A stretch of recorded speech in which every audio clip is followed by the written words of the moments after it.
Gamers, welcome back to the LOR Amateur League hosted by Aegis Esports. I am your host, Absolution TV, the one and only, the GOAT. And I'm joined here today by TDS, who's very knowledgeable and apparently breathes fire, something that I can do but will not during this broadcast. TDS, how are you doing today?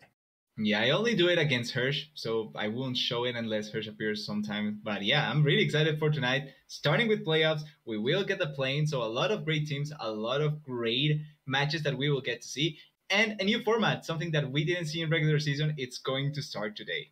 Yes, this is a very exciting and hype format. I know from my own personal experience that this format slaps hard.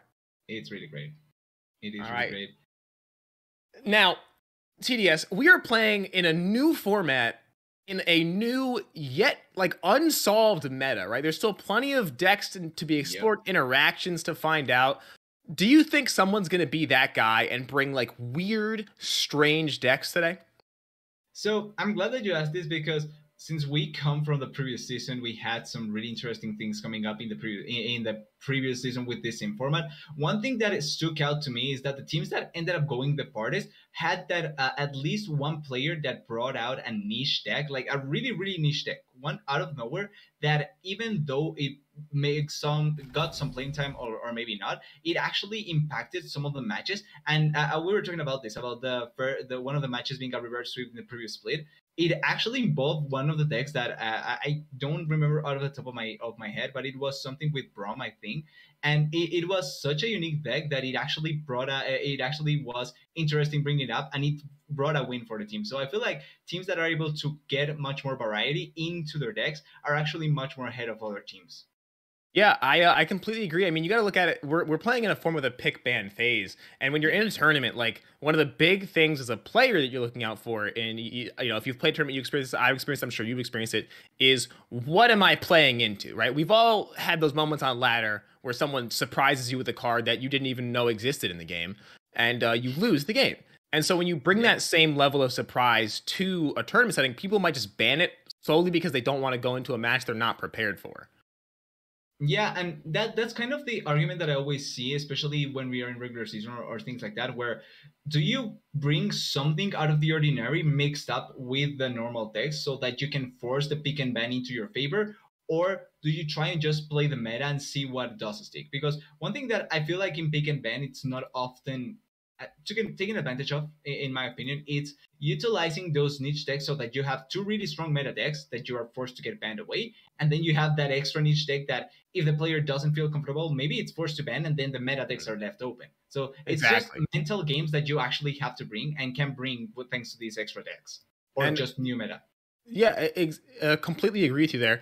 I mean, I know we're probably going to see a lot of at least Katarina Viego today. That deck has been rising in power. Who would have thought that the Legion Marauder support card would end up being one of the best cards from the new set? But I'm also interested to see if anyone brings an old archetype that had died out to this new game. I mean, cards like I feel like Plunder could potentially have some pretty good matchups with all the new support for that type of archetype. What other decks are insane? Lee Sin being an OTK deck, if you can get something to go off of Lee Sin, lots of protection spells, which could potentially assist you, although Disintegrate does beat Barrier. It could assist you into some of these matchups with your Alawies and your giant units you have to remove off board. Or even, honestly, Alawi J4 has been making a lot of waves. I mean, if you don't know, the deck is called Jebaited, and it's very strong. Yeah, I love the naming of some of the decks, but bringing it up, it feels like we're entering into that spot where it's kind of a rock, paper, scissors scenario where some of these decks really beat other decks thanks to some certain cards that they bring, but they also get beaten up by other decks that bring certain cards as well. So it's a triangle that you have to be really careful about. And if you can break that triangle up with something out of the ordinary, it also adds up to your potential power. And speaking of the team play that we're going to see as well, it's interesting. It's important seeing what kind of decks does the different players brings, in the sense that maybe one player brings a specifically control decks against a specific player in the enemy team, and then another player brings specifically something like much more aggro style. so that you prepare specifically for a certain player with certain decks of certain players. And I feel like that is also adding an extra layer of uh, preparation to how the teams need to go against in each round of the playoffs. Yeah, absolutely. I mean, there's so much so much crazy stuff going on right now, dude. I've been playing a lot of ladder, and I'm just getting surprised by decks. I saw someone play what was it, like Thresh Asol. I've seen like 4 Thresh Asol decks on ladder, and I'm like, wow, that's crazy. What's it called? The invoke, I can't remember the name because it's right on the tip of my tongue. The one that silences a follower. Ooh. Just kind of destroys like Alawi. She just loses into that. So there's plenty of like really good cards that are older archetypes that I think are really strong with new stuff, and I think that's really exciting to see. I wonder if we'll see Nightfall today. I mean, that's an exciting deck. All right, they just got a whole new finisher card. I feel like that's something that we will get into the farther we get. Like that, those are just the small kind of things that we get the longer we get into it. I just hope we eventually get a dragon. I'm a huge dragon fan deck. Sadly, we don't see much anymore. Yeah, it's exemplified there. Bring it out, bring it out. Someone play it. Yeah, it would be great being able to play it. But I feel like with that all put into the side with the format and the deck's potential, we can jump into the highlighting decks of today. Like, yeah, absolutely.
And enlist. Why do you think that is, TDS?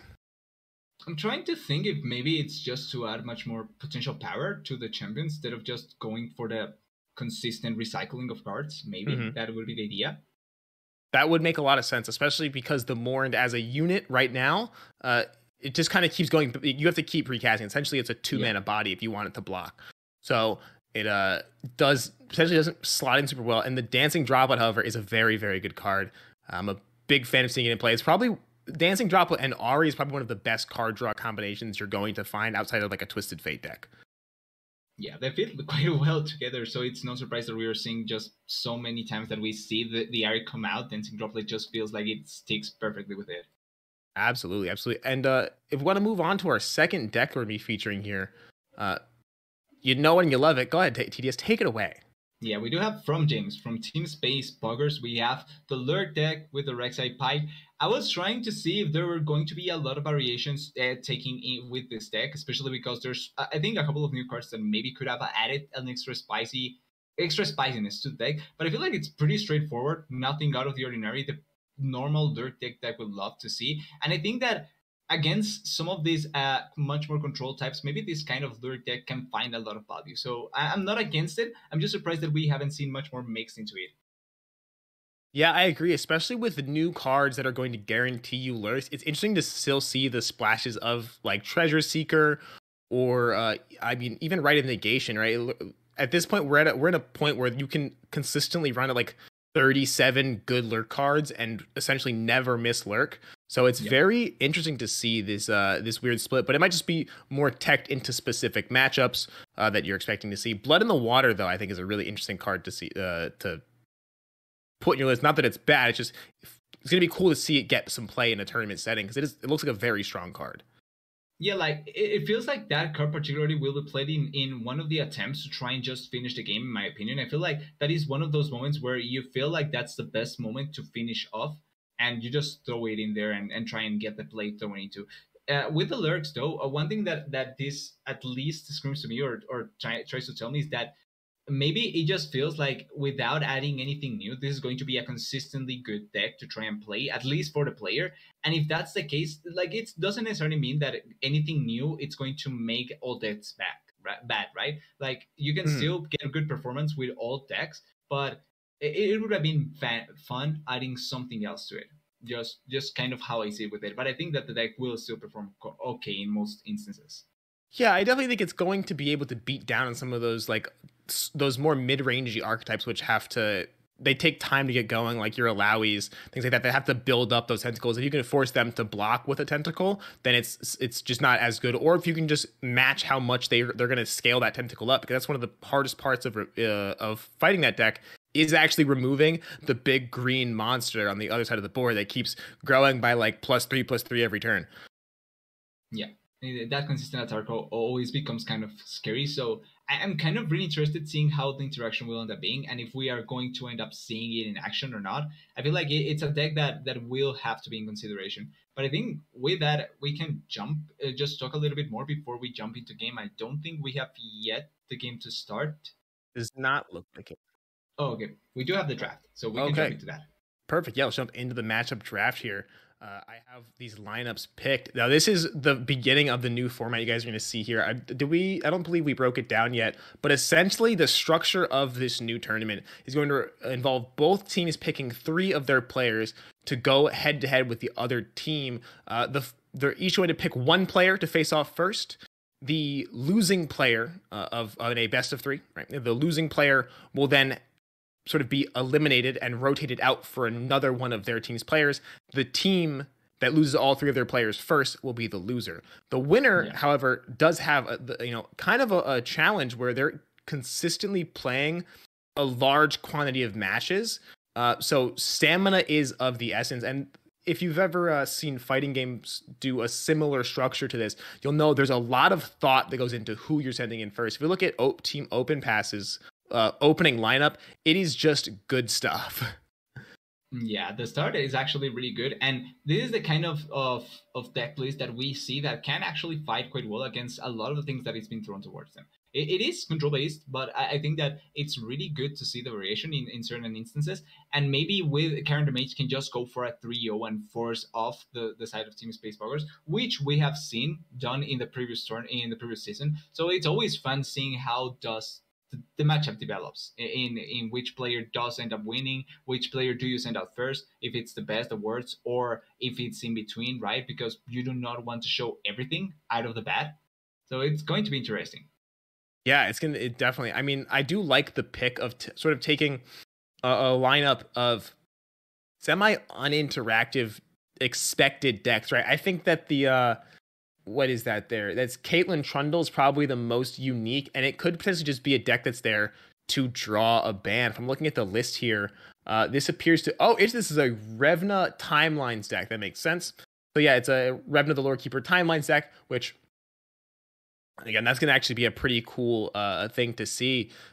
But other than that, it looks pretty standard. We have the new Viego Elise deck and then a Thrall's deck, right? Going into some old meta classics. We got Pantheon, we have Talia Ziggs, and we have Mono Viego. Yeah, What do you think about that lineup there? Just a version of Shurima.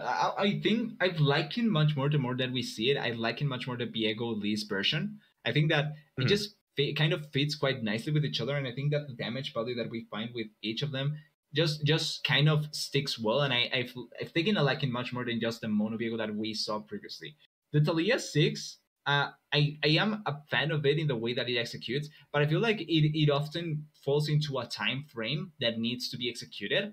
And if the time frame is not executed, especially against the decks that do have a lot of control and a lot of late game prowess, it can feel a little bit risky in my opinion. And then I think that the Pantheon Yumi is quite just standard in the sense that you know what to get, you know what you will be able to do, and it's not that out of the ordinary. So I feel like that is just a comfort based deck in that sense. Yeah, for sure. It's one of those decks that just it kind of potentially commands like your like a ban, right? Because it's very kind of tough to beat. Now, I do though think that the Viego Katarina deck potentially, if you with the right opener, can just outscale your fated units, because Legion Deserter is just such an insanely powerful scaling card. It just kind of beats everything by the numbers over time. Yeah, overall, I can see that. Like, it's one of the potential weaknesses that we may end up seeing eventually going off against the ban. Ooh, and there's the ban. Yeah, that makes sense. I think of the decks there, that deck is probably the strongest. It has the most win conditions that you need to have removal for, and Santa TCG's lineup does look to be lacking very removal heavy decks. Yeah, I'm glad that you bring that point. Like, I feel like if you're going against the Viego Elise, it feels like it's much less of a window to try and take off if you don't have the specific needs, the things that you need to take off the Viego and the Elise. So all in all, I like the ban. And then the 6th Alia, I think it makes sense because even though I think can be a little bit risky, it is quite good, especially if you get the momentum going in your side. Mm-hmm. Yeah, it's a very aggressive deck, and it will kind of just run over Talia Thralls and even potentially that Trundle Timelines deck, because again, it's about Revna, right? So we're not really popping off until turn 6. So it looks like that it's going to, they just banned out the most aggressive deck, leaving with Santa TCG with 2 more mid-range, sort of almost like equivalent speed decks to what Chiron the Mage is running. Yeah, I feel like it's not a huge mismatch in terms of the deck, like you're pointing out. Like, I feel like both can find windows of opportunity to go into it. And this kind of falls into one of the places where I typically ask, which deck would you rather take first if you were the one playing? Like, which one would you rather force yourself into playing if you were on Chiron the Mage or on Santa TCG? So I look at Santa TCG. I think Santa TCG has the harder lineup matchups here because of Thralls and Revenant Timelines being these decks that are kind of going to scale very hard, right? When you're looking at Viego and Pantheon can scale fairly quickly, but Viego decks usually aren't flipping pre-turn 7, which means they're not doing their game plan until like turn 8, unless you just get really lucky. And so when I look at this lineup, right, I'm like, okay, so Viego Shurima probably has the highest odds of losing a potential matchup into, say, like a Thralls, and can maybe go toe-to-toe with that Trundle Timelines deck. So if I'm looking at it, I'm probably going to take the Viego deck first. I think Pantheon has a good shot of just kind of running over Thralls, just growing too big for them to handle too quickly. And the Timelines deck I have not seen, but just based on how Timelines decks go, they're usually those more mid-rangey style decks. They don't have a lot of removal.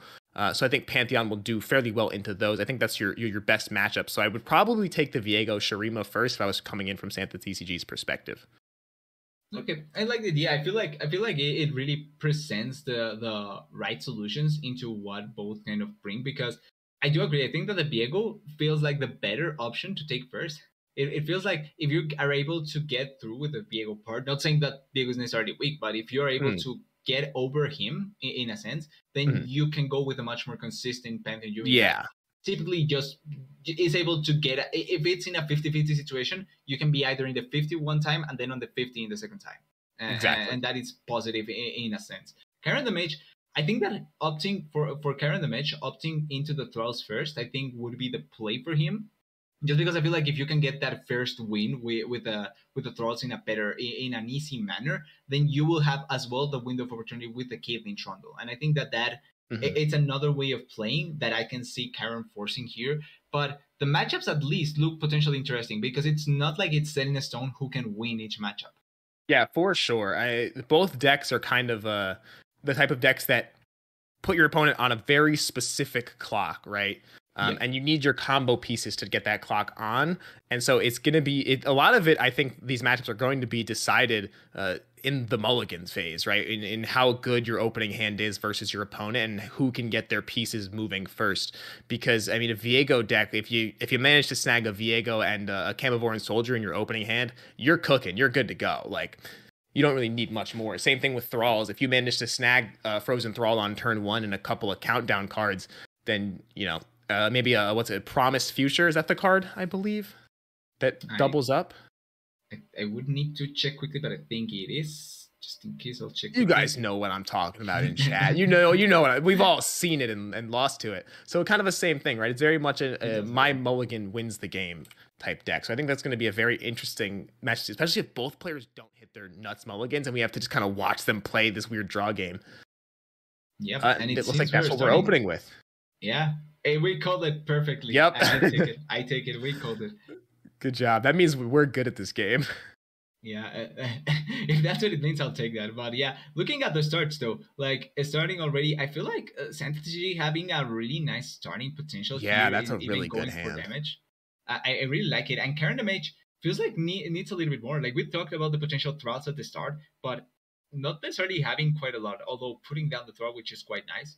Yeah, and the big thing is too that like the Viego deck wants you to trade. You know, it's perfectly fine if you want to play the open pass, the pass back and forth game. But if you're playing a deck like How the Mages, if you don't have the ability to burst out your damage, Viego's fine just trading down and getting that Viego to flip really, really easily. So I think we'll see. Ooh, interesting play. Just goes for the raw merciless. That makes sense. Just gonna go aggressive. That makes sense there. Yeah, that's for like I like this kind of a start, trying to take as much possible damage as he can against Karen the Mage, because it's not like Karen the Mage it's preoccupied about trying to defend or that much, so I don't expect to see a lot of attention towards defending. Like, and I think that taking that chip damage consistently, especially in the potential to get the Viego later on, can be quite good. Yeah, I completely agree here. Now I wonder if we'll see the Blight Ravine, or maybe even goes for the Blight Ravine. Makes sense. Get a little bit of healing. Stops your opponent from developing into a strong open attack. I like that card a lot in this situation. But potentially another good play there would be to take an open pass. So you have banked mana for like a Rite of Negation. Yeah, so maybe stack on yourself, which I wouldn't be mad against. I think that they're just trying to lay it as much as possible to get those countdowns to go as quickly as possible. Yeah, but it does not matter. We see the Crumble come out. Ooh. Shadow Isles Telstone, very underrated in my opinion, not talked about enough because of the fact that it does let you take Crumble or a nice combat trick for trading. Very good defensive control Telstone, and just seeing just how good that Crumble tech can be when you can actually, you don't have to main deck Crumble. To me, actually, those were some of the better, or not better, but those of the additions that I like a lot were the Tailstones, because it just allows so much variety in what you can throw into some of the games. Like, you're not obligated to take some of the specific cards, and instead you can throw a range into whatever the plans from the enemy opponent ends up being. So I really like the card being utilized so effectively here. Yeah, I completely agree, dude. It's they're sick. Now we see Talia come down, going to probably duplicate the Frozen Thrall. But an interesting thing is that Santa TCG is in a very strong. Oh, duplicates the draw. I like that. Looking for answers here, because we see 2 Rite of Negations in both players' hands, which those Rite of Negations are way more threatening for Chiron the Mage than they are for Santa. Yeah, as much as I think the throw, or having the secondary throw being there, it would be nice. Like, it feels like it will still take some time before we actually see the impact of it. So I feel like this play here, it's much better at the point. No, I completely agree with you there. Was that a Chronomancer that just got played down? It looks like it was Expiring Chronomancer. Yeah. Okay, cool. I want to make sure, because we're going to predict. Of the cards being predicted here, honestly, I feel like you take the Quicksand or the Camavoran Soldier, one of the two. Especially because next turn we're going to get Hydrovine down. I feel like Quicksand is probably the best option to take there. Quicksand is a just insanely strong card right now. Yeah, I like being able to play into your opponent's effect like that, and I think if you can maximize its value, it's obviously going to spike even better when your turn comes in. Yeah, I mean it kind of does a really good job of just turning the Thralls deck off, because if they don't have a board full of Thralls, Quicksand is stopping them from doing what they want to do. And you love to see that. And we're going to probably see a dead Talia here. Luckily, we have second Talia in hand on the side of Chiron the Mage. But yeah, that vulnerable Talia is getting yoinked very quickly. Yeah, like for Karen the Mage, it feels like we're reaching a really risky state because even though it's not necessarily the strongest point of Santa TCG with a Viego is still not level up. The board is filling up so consistently that the power feels like maybe can come through even before the Viego Oh with yeah, what is for on sure hand we're and going on to the see board. that. I think the crumble in the beginning was really what swung the match, right? Like it swung the match fully into Santa's favor, because again, Thrall's deck, you got to have the Thralls. You need them to be going off around this point in the game. You want them to be popping, so that way you can have these big 8/8 units to use against your opponent. And without those, you don't have much in the way of any sort of board presence to compete in the late game against the Viego deck. And we're seeing that like control aspect really come through strong here. Yeah, like it took it onto Storm, and now it's much more on Karen the Mage to find a way to survive because at least he's not necessarily on the point where he needs to survive with less than 10 health or anything like that. Like he can survive as long as he survives, he can find an avenue. The problem is that even with that, there's a lot of potential power that Santa TCG can play, and maybe the thralls will not be enough, even if it does end up being played eventually. Yeah, because I mean, unless you can fill your board in one turn, that Viego just starts taking them. Yeah, And then you start losing it. And that's essentially, and that's already such a risky situation to be. Man, that was. I think Viego is actually going to flip this turn potentially especially with the double Waking Sands in hand, and that Blighter Ravine last turn gave Viego a ton of extra progress towards his level up. I think we're potentially seeing a Viego flip here. I think we do get it. Yeah. I like that Talia swing.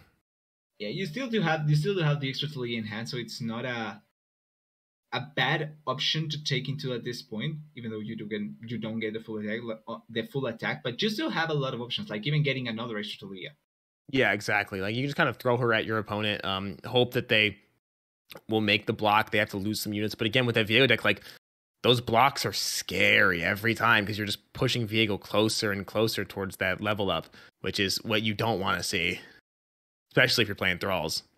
Yeah, and another thing that kind of thinking about it with the Thralls thing, I still feel like lacking the Lysandra is so huge at this point because we're still not sure. accelerating saying certain things, and it's kind of risky that we're not getting towards that Lysandra point either. Yeah, because eventually, like Lysandra can, especially once you get to the point where you're not one-shotting those mists, Lysandra starts to do a bunch of damage. Yeah, like she actually finds a lot of value consistently, and we already see, like you pointed out, the Viego being flipped, getting the value here. This is a really, really tough spot for Chiron. This is a very bad spot to be in for Chiron the Mage. No Thralls on board, no real way to get that one Thrall out, even if they could. Not going to matter much against just how big that Santa TCG's board can grow. I mean, we have two 5/2s in hand that we can play. We have the Camovorn Soldier to give all of our to summon, what is that, like a 7/7 mist, right? Comes down. Yeah, it'd be a 7/7.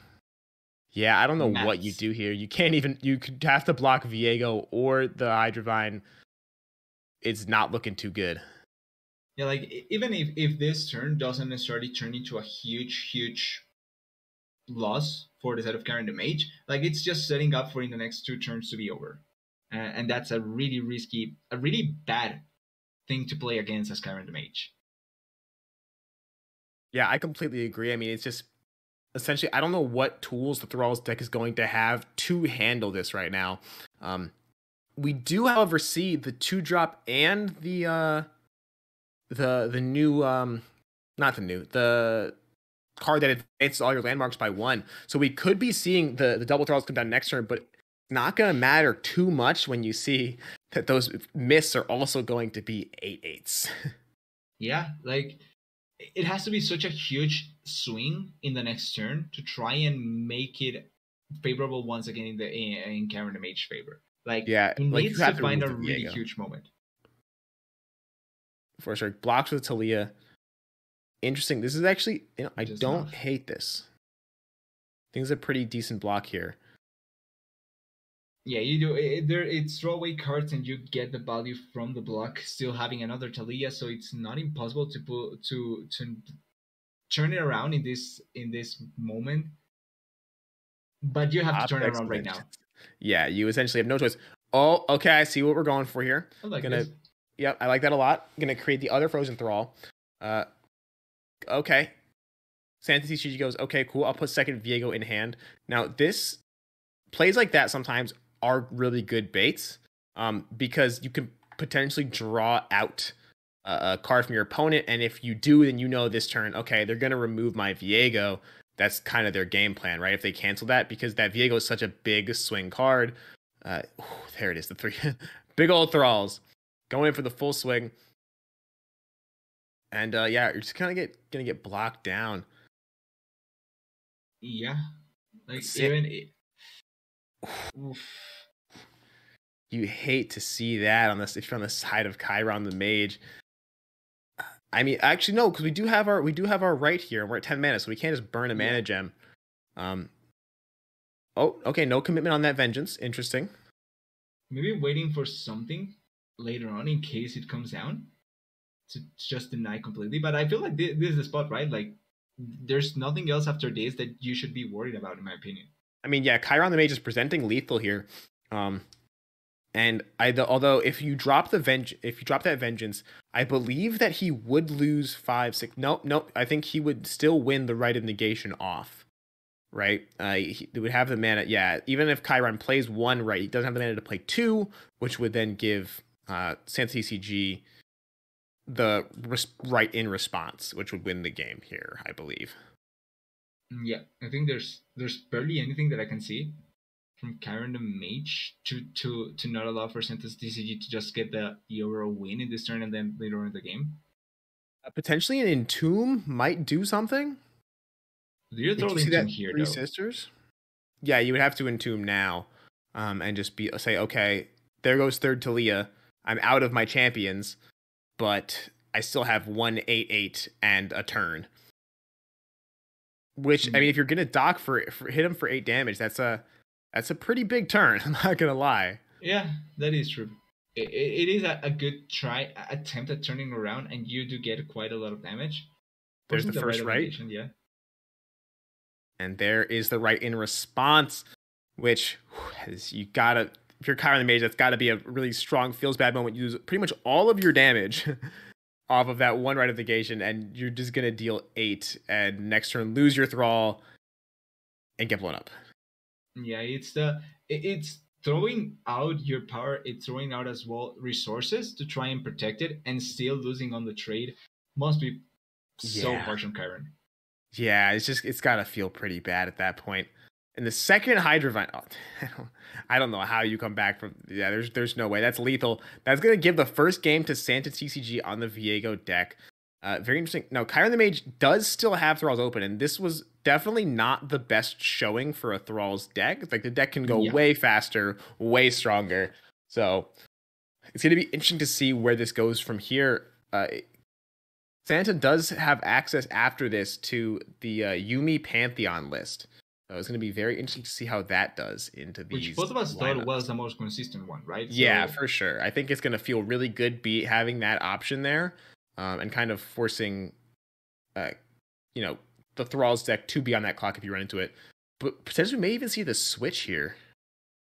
It just throws out all the cards you can, gives them the Vladimir toast. You love to see it. Respect on that last play, but yeah, it was pretty much essentially over after the attempt on the attack. We essentially saw it coming. It was a really nice attempt at Chiron the Mage. I think that he tried playing around with the Thralls and but a lot of different circumstances kind of going against him. Particularly, I think the start, like we were pointing out, like he didn't have the best of a start, and I feel like instead the start from Santa TCG was actually really, really good. Yeah, it was really strong. Viego. I mean, Santa TCG had 2 Merc Hunters, which are essentially cards that Thralls can't really block. Most of their units don't have 3 attack, unless you're playing down like the Tavern Keeper, right? So if they don't have Tavern Keeper, they just take 4 damage every other turn from that unit, unless they remove it, which then costs them cards. Yeah. So definitely an interesting matchup. We're going into game 2. Looks like they already locked in decks. Gonna stay on the thralls for Chiron the Mage and go into that Pantheon deck with a, again, really good opener on the side of, say, the DCG. Yeah, I really like the way that it's set up already for Santici, and been liking. I feel like he has been managing that already in the 2 games that we've seen quite nicely. Even just getting so much potential oomph already. Nice start. Ooh, and Chiron. Now we get a look at Chiron's hand, and I am not the biggest fan of what we see there. Hold on, he's predicting. Oh, there we go. There's Lysandra. All right, cool. Very good. Very nice. You love to see it.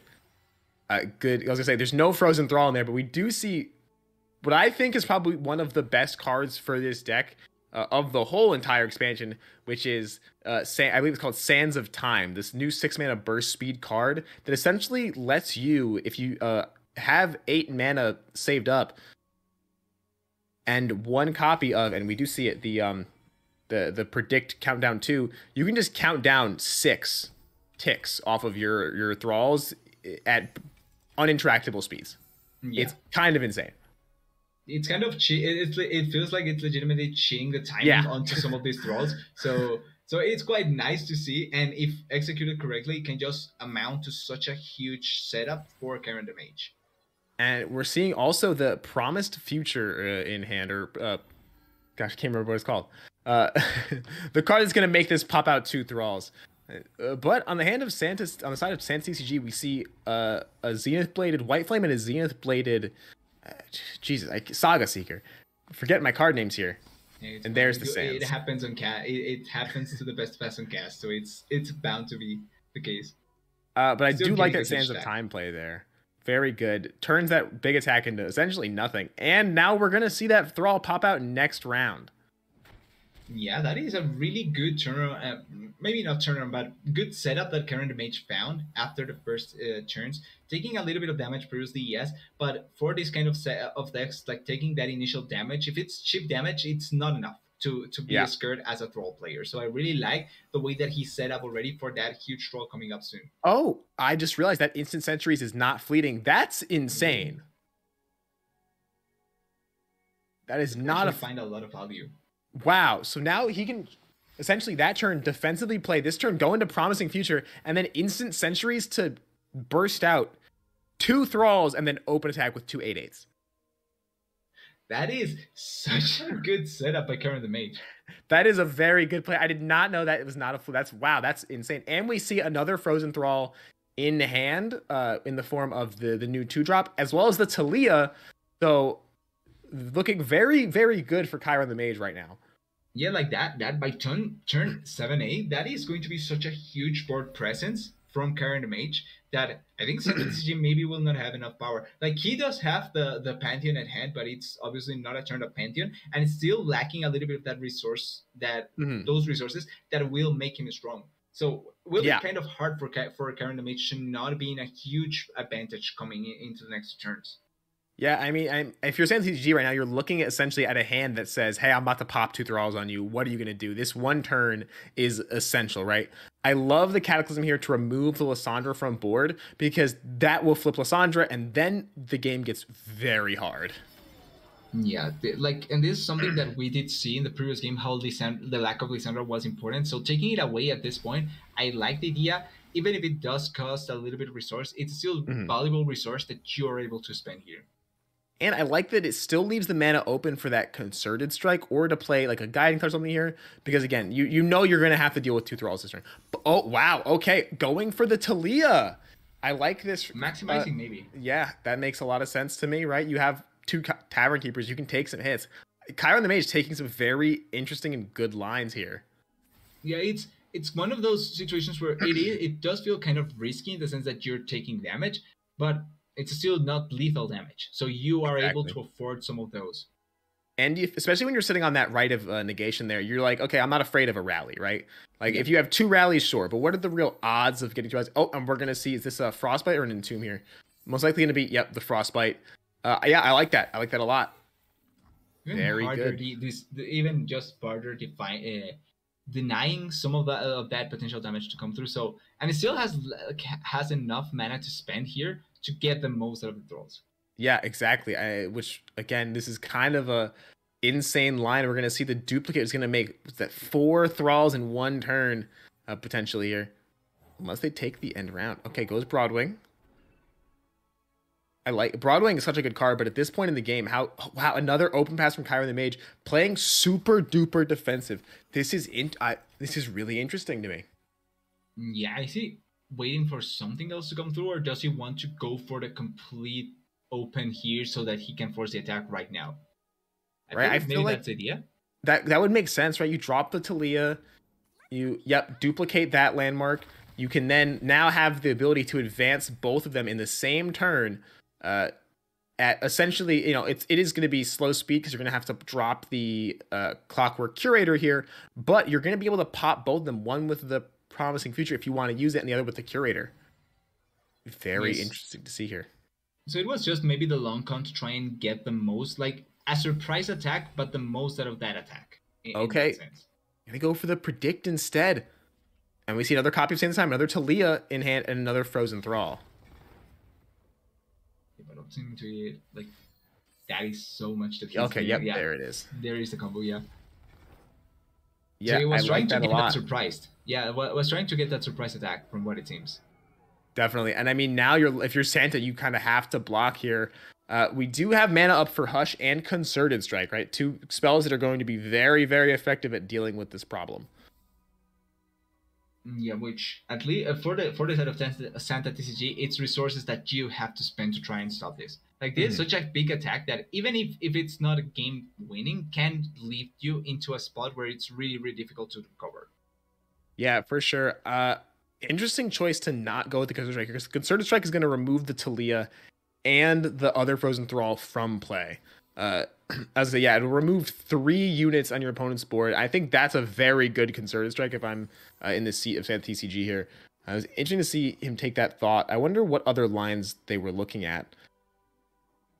Is there anything? Yeah, like thinking about it, I think that this would be the most ideal play because the other just feels like throwing resources without actually achieving the same effect. So I think that this is just the overall better play. Yeah, essentially, if you go for the Hush play, you're kind of just slapping a Band-Aid onto a problem when you have the ability to stitch something closed, right? Yeah. Like, oh, and we're gonna see the Frostbite there going on to like that. Save that Frozen Thrall. These are like Frozen Thralls are, they're easy to get, but they're hard to get a second time. So you kind of have to get them while you have the chance. And we're still actually presenting lethal here. I didn't even realize that was a lethal play. Very interesting move here. Even though it was forced with the Concerted Strike, it's still such a good force out of the side of 10 TCG, and now it's in that super tough spot for him. It's I mean, you have like to there's Hush. barely any answers. You have to Hush the. Oh, okay. Ooh. That does save you from 6 damage. The Hush would save you from 8, but maybe we're saving the Hush for a separate, like a key moment in the game here. You can kind of see the idea. The only thing is that maybe if you hold the Hush a little bit too longer, you actually don't end up using it to its full effectiveness. Yeah. But it is still a valuable, like it's still a good enough play here. It does save you from the full damage, and you still save some of the of your important cards, which is what you're really trying to play around, especially without the Pantheon yet in. Now, do we have a Pantheon? I don't think Pantheon leveled up yet. I think not. From what I've seen, I think not. If I remember, I think we're either at 3 or 4. Okay, that could potentially be the Pantheon level. Yep. Yeah, okay, we were at 4. So now we're essentially hoping that this Pantheon is going to roll down like Elusive and Scout. Really, here, what with the 2 keywords we need to see on Panth. And we have Scout, no Elusive, but we do have Scout and Challenger. So with Zenith Blade in hand, that's actually pretty good. And a Sharp Side. We have 2 very good plays that make that Scout Challenger a nice combination. Yep, actually having a really strong potential attack here. Yeah, for sure. I like this, pulling that there. Potentially, do we see? I don't think we see the Zenith Blade as well. I just don't see a reason to play it. I think you go for it in the next attack. On the next one, what would you drop it on? I feel like Pantheon, because Pantheon's not going to punch through for damage really. I might drop it onto the 3/2 and just kind of try to spread my damage as much as possible. Okay, so Oh, that's Pantheon is that's elusive. Wait, no, no. Okay, Pantheon does have elusive. yeah. So actually, it can be even better. Yeah, that's huge. Yeah, that's nuts. I did not notice that. Wait, yeah, I thought I actually didn't see it either. So Oh, he does. Oh no, he has sharp sight. He has sharp sight. It's the oh, eye. okay, yeah, yeah. The Like new eye icon totally threw me off. I forgot they put that that goes on there because the elusive now has the has an eye. So apologies there, chat. Uh, like the playing on that 3/3 was a little weird. I'm not gonna. I mean, I get the heal. Like no, that doesn't make sense with the heal. Trying to not die. but still, But it all in does all, look. that is quite a huge stack that it's getting. Yeah, Six. it is massive. And not using, I actually like that the Zenith Blade is not yet used because it wasn't going to assure the full front damage. Yeah, So exactly. saving the Zenith Blade for the next potential attack is actually kind of good in that sense. Yeah, I mean, I fully agree here. Like with faded units, right? You don't want to put more than one spell on them per round because this deck has like no draw power. So you want to make sure that, especially you guys at home, if you're playing Pantheon, that you're not investing too much. Don't invest more than you need to, unless you're about to win the game. And we see it hand with double Curator and the 6-cost spell. So I think we're going to see a second Frozen Thrall come out. However, I just don't think that's going to be enough. I feel like you have to drop the Rite of Negation here on that Zenith Blade. Yeah, that would be actually really important to stop from happening. No, okay, wow. Ooh. I think potentially if we're on the side of Chiron, maybe just Fear for Rally. Kind of have to have that as an option. But now your Thralls are not dealing like any damage. Yeah, like it feels like this maybe the Thralls here coming in to try and be beef shields instead of actually going to be huge attacking cards based on how he took the Zenith Blade in this round. Yep. Okay, yep, going for the Sands of Time here. I liked the Chiron the Mage's play pattern, just potentially trying to fish for that rally, right? Because if your opponent has it, you want to put them in a spot where they have to use it as soon as possible in order to not die. And so, or not, but you want them to play it. So you can kind of run the clock down a little bit as long as you have enough mana. But, you know, Santis doesn't have it, and Chiron the Mage goes, okay, at this point, you either have it or you don't. But we're still going to, that's still lethal unless we drop a Hush. Yeah. There it is. Ooh, that hurts. That is great defense timing by Santis. Yeah. We talked about when saving the Hush was good enough, and it seems like it's going to be the case. Yeah, absolutely here. Oh, and I like going with the White Flame for the Fury proc. Yeah. Just to assist that next turn. Strong. Like, getting the kill with the Pantheon is nice, but certainly getting the extra proc for the White Flame is just better. Yeah, I completely agree here. Actually, we're going to get 2 procs off the Fury because White Flame's going to kill the Frozen Thrall in front of it, as well as the... I don't even remember the new Frozen Thrall, the 2-mana one. Essentially, that's what it is. Yeah, but getting the kill there, actually, like, this is it. Because there's that is game. Defense. That is for sure game. You can't block down against all these overwhelms. There's nothing really in the Thralls that's going to help. You have a scouting Pantheon with Fearsome that's going to just kill off that 8/2 once you drop down. And we have second Pantheon to stun down. Yeah, that's a big GG right there. Yeah, like there's no defensive prowess from the side of Chiron the Mage to just stop this immediate burst that will come through from Santa TCG. So great management by Santa TCG here. Absolutely. I mean, that just goes to show sort of a mastery over this matchup because Thralls does not run defense other than like don't interrupt my combo.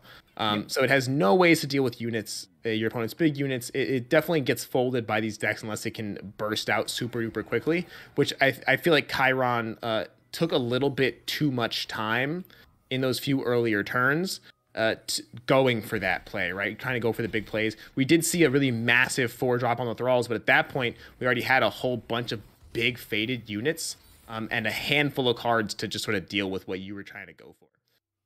Yeah. Kind of only like your main sort of defensive value lies in that Lysandra being there and getting that level up so that you can just consistently have her there and save you up. But Mhm. when the Lissandra was erased, when the throws were forced out, and there was no clear execution that it was going to be game defining, like it just opened up the window of opportunity for Santa TCG to get the better out of the matchup. And I feel like he played it really, really well according to that. Yeah, absolutely. I mean, we see a very clean 2-0 on the side of Santa TCG from the old school lineup. Like a Yeah. very old school lineup. I love to see it. Going in, Open Pass has left. It looks like Codeman, Jack, and Lech. Now, if we're looking at Santa TCG's lineup, right, we have Zigzalia, Yumi Pantheon, and Mono Viego. Lech is running a Yumi Pantheon, Akshan Sivir, and a Thrall's deck as well. And then Codeman Jack has the Ken and Ari Jin, the Akshan Lee Sin, and the Bilgewater Ionia Alawi deck. What player, if you're on Team Open Pass, are you looking to send in to try to get this victory here? So I think I would send Codeman Jack.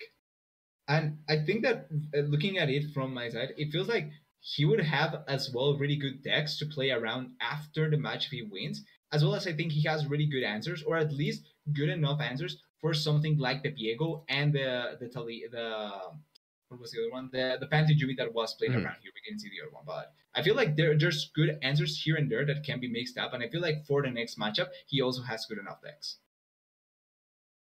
Yeah, I completely agree here. Codeman Jack, especially if we just look at Lech's lineup, it's not the same, but it doesn't have anything that's clearly going to beat out Santa TCG.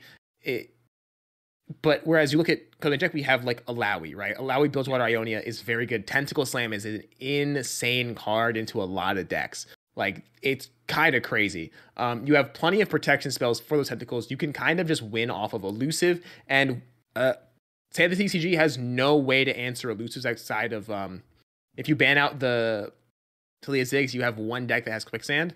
So other than that, right, those elusives are kind of a free win. I'm looking here. What else do we have? The Kenanari Jin is a surprise deck. It's again elusives. It's gonna just burst down, and then Akshan Lee Sin, very good at sneak OTKing you, or just using Lee Sin as a way to remove your fadeds. Right, once they go back to your hand, you lose everything.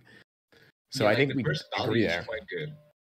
So yeah, I feel like that is going to be what I would expect to see. And looking forward for the next players, I also feel like there's a lot of value. And I think that just looking at Leches as well, it has quite a few decks that feel much more safe to put in a situation where you're first at last, because you have the Yeah. Yumi Pantheon and Thralls. Those are decks that can kind of feel safe enough that if you're into a last player situation, they can be followed upon too. Mm-hmm. Even the Akshan Sivir, right? Like, Yeah, I was looking at APAC recently, and Akshan Sivir is like crushing over in APAC. It's always been a very good deck. I don't know if it's ever since its discovery, it's like never been bad. So, yeah, I think that it's been one of the better consistent ones. So I do agree there that it's just so good to keep up in mind with the three decks that are present there. and especially because if you're on the side of Lech here, you probably have seasons of experience in this one deck, so you know the Yeah, ins and outs, and that level of comfort can oftentimes be better than other what's it called than just a deck being strong. yeah, like uh consistency does matter quite a bit. Completely agree. And it looks like we're going to Hirsch said we're going to take a break. Is that correct, Mhm. Hirsch? Okay, cool. So we're going to be taking a break here between the games. I hope you guys are enjoying. That was a very cool 2-0 on the side of San I was honestly expecting Chiron the Mage to have the stronger lineup and to see him just get blown up, essentially, like blown out by Santa TCG is a pretty crazy start to the rest of today. Yeah, it's a good way to start. Certainly showing that it's not all on Vex; it's also on the player's abilities. And I'm glad that we get such a good showing of it at the start. But we still have so much to go through, and I'm pretty Oh yeah. sure that the other players will be able to pull off. Yeah. Well, actually, I just noticed Filthy Gamer Weeb on the team of Space Poggers is bringing OG Ken and Ari. So it's not that nice. That's hype. I kind of want to see that. I Yeah, hopefully we do get a matchup between them. Just hopefully, get the experience of it. absolutely. All right. Looks like we're jumping at break. So, sick. whenever. I think Hirsch, we good? Cool, cool. Yeah, we'll be back very shortly, gamers.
And we're live. Oh, my hair's puffed up.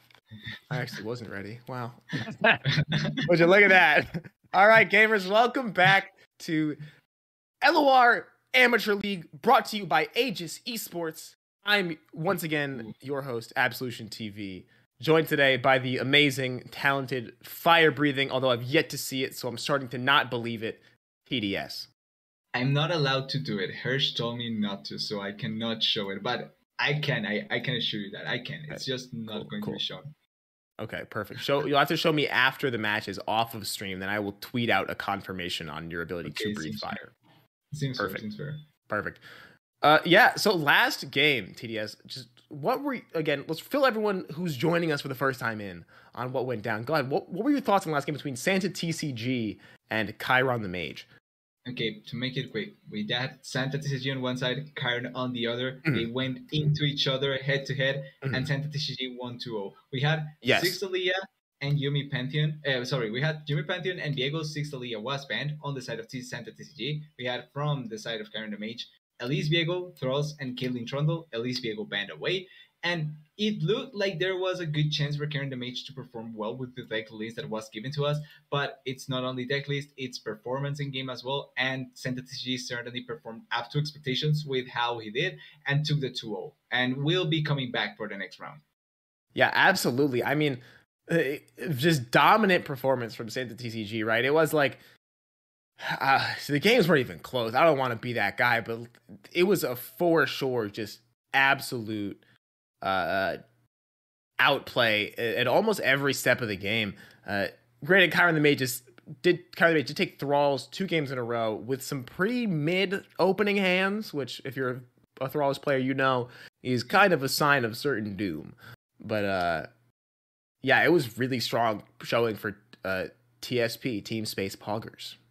Yeah, especially starting off the series with the right foot, getting that first victory is always nice, because in this kind of setup that we're pulling off in the with this new format, having the win advantage is always good. It's not only the fact that you are ahead in the scoreboard, but also the fact that you will be able to hide your next players. So even if you lose the first your first player, the second and third one are going to not show anything and will instead know what will come from the next player on the enemy team, and that's an important thing in my opinion. And it looks like I'm getting some information here from our production staff. It looks like Codeman Jack is going to be going up into Santa TCG. We had actually talked about this before, that Codeman Jack looks like he has the best lineup to take on what Santa is bringing. There it is. Love to see new champions. We did talk about it. I like the idea that Codeman Jack is bringing, and I feel like we were saying, it will perform quite nicely. And like you're saying, bringing new champions is always great to see. I hope that we get to see value out of the Jhin, but this feels like it's going to be mainly Ari Kennen taking the stardom and then Jhin being behind the scenes. Yeah, for sure. Again, I actually talked to I believe I can't remember their name right now, and it's gonna bug me. I talked to the person who created the Ari Kennen Jhin deck. And I spoke to them about it because I had made some changes, and they were like, "Yeah, Jhin is just there to give you access to those cards, right? The different that Runeterra region, and it's for sure shown in the actual lineup. You're only running one of Jhin, and Jhin is a card that needs to be in your hand to do anything, at least of any value. So, but I'm really interested in the Alawi Ionia, made by Grandpa Roji himself, the mid-range master. This deck is very good at what Alawi wants to do. Yeah, I'm actually when I saw the list that was coming through with newer cards and everything like that with the champions, I actually like the idea of the Alawi, because it feels like as a champion and its concept, it's really, really good to keep recycling your power consistently, because you will get the tentacles. Even if one is dead, you will get it right back, and even if it takes time stacking, you will be able to recycle your power consistently. And I feel like that's a really good strength to have, especially against decks that does like to take possession or does like to take with the attacks. I think the Alawi just finds so much value thanks to that. Yeah, I completely agree. And I mean, when Alawi was released, I saw the card. I said, oh, this is just Bilgewater Viego. So it makes sense for her to slot in to Ionia, because, again, Viego and Ionia was a very strong combo for a while. And so, yeah, seeing Alawi here, I mean, who knows? Maybe Mono Alawi Shurima is up next. Yeah, it's just the part of the evolution. We'll just have to take our time reaching that point. But it certainly feels like Ilaoi will be able to stick into almost any region and find power there. I remember, I think we saw last week the Ilaoi Garen version of it with Demacia, and I wasn't Hmm. against it. I think Garen fully wasn't what I was expecting, especially with the defense value. But I can kind of see the idea that is coming through with adding Ilaoi into into the regions to try and find the best mix of power that she will get. We also got another one, but I don't remember the immediate the immediate value of that other Hmm. Ilaoi player. Yeah, I know if it was, it seems like it was mostly the Alawi J4. Looking at the lineups here, and that is a deck that just sort of thrives Maybe. on how good your tentacles are at like stuffing units out. Right, it flips your Yeah. your J4 pretty quickly. I almost said Ezreal. Who But knows? yeah, Maybe it that's the does. next one. Yeah, like there's still enough variation possibility that maybe who knows where Ilaoi will end up being. But we do have the first ban. Ooh, It's leasing action, and it's then I like that it's taken away from that one OTK chance that we were talking about, hmm. because some of these decks, even though they are strong in trying to stack up the board and be powerful enough to just outburst the opponent, they can also fall victim to just getting immediately killed, and that's something that I feel like you would rather take away from the chance of dying like that. Yeah, for sure. And you got to remember, like, it's not Lee Zoe, but oh, good. I like the Band of the Viego streamer there from Yeah. side of Codeman Jack. But like Lee Sin comes with Ionia, and Iona comes with so many good defensive options. That like it, you have your wills, you have your denies, your nopifies. You can kind of just you get to just tell your opponent that they don't get to play the game today. Yeah. And so I do like that ban there, especially when you're running something like the Talia Ziggs and the Yumi Pantheon. Yeah, I feel like those extra value cards that we see quite a lot in some of the decks can actually find a really good amount of value. So I do like both bands here. And once again, like coming from the previous game, I kind of want to know the same. I kind of want to ask the same question like we did previously with which deck would you rather play. But I also kind of want to add the spin of which would you rather not go against at all completely, like apart from That's the a banned good ones. question. Yeah, I mean, so if this is interesting. So I have some experience on Ari Ken and Jin. I have a little bit of experience on the Lowy Bilgewater deck. And both of those decks don't really want to play into Talia Ziggs, I feel, right? Vulnerable is such a pain in the butt to play with in the Ari deck. Even with the recalls, it just forces you to burn through resources a lot, and sometimes take less than optimal plays as the game goes on. I think the Alawi deck, if anything, is probably the most suited to take on that sort of Talia Ziggs archetype, and even the Yumi Pantheon deck, because again, Alawi can potentially just outscale your faded units as the game goes on, because there's so many good ways. And of course, we have the fantastic card Tentacle Smash. But looks like we're going in. We have Pantheon Yumi versus Ari Kennen Jin. Yeah, and it actually falls into the thing into what you were saying with the Ilawe, right? Because it feels like it can manage both of them quite nicely. So getting the win with the Ken and Jin Ari can actually be really, really good, so that you can fall Mm-hmm. back onto the Ilawe quite Yeah, well. you have that sort of deck is comfortable and safe. And there he is. It's Jin in the opener, guys. Oh, I'm so excited. I'm so excited right now. You have no idea. Oh, I unplugged my headphones. I'm sorry. I'm such a Oh, fan. I'm so glad Riot put me in a game. Oh, it's okay. really good. It's a good start. So it actually falls into really what you want to go up with the pattern because of how much value you can find with Jin just being in hand. Yeah, for sure. And we see here the Ari in the opener again, very good, and gonna take the block there with the Broadwing. Now that does essentially make Broadwing like just kind of almost useless, right? That formidable, if you don't, you know, essentially into certain matchups, it's just good as like a I kill one thing card, and now it's not really the best at doing that. We did Yeah, take I'm one damage to actually the Ari, but we have enough resources. Sorry, go ahead. I know. I was just going to say I'm actually surprised you don't just take the attack from the area just head on, because it's just 2 damage. Like it's not necessarily going to change or impact that much of what you would really want to take from. And I feel like getting down to just that 1 health from the Blightwing like just feels really bad, Yeah, I in my completely opinion. agree. Especially, I mean, potentially maybe Sansa was expecting Codeman Jack to pop a recall spell there. But Codeman Jack just going, I know this is safe. Okay, interesting. Goes for the Zenith Blade onto the Broadwing. That is an interesting Zenith Blade target as opposed to, granted, we are day breaking it, so we're going to get another copy Yeah. in hand. But as opposed to something like the goat, and there's the homecoming. Yeah, actually, really like Yeah. the recall there.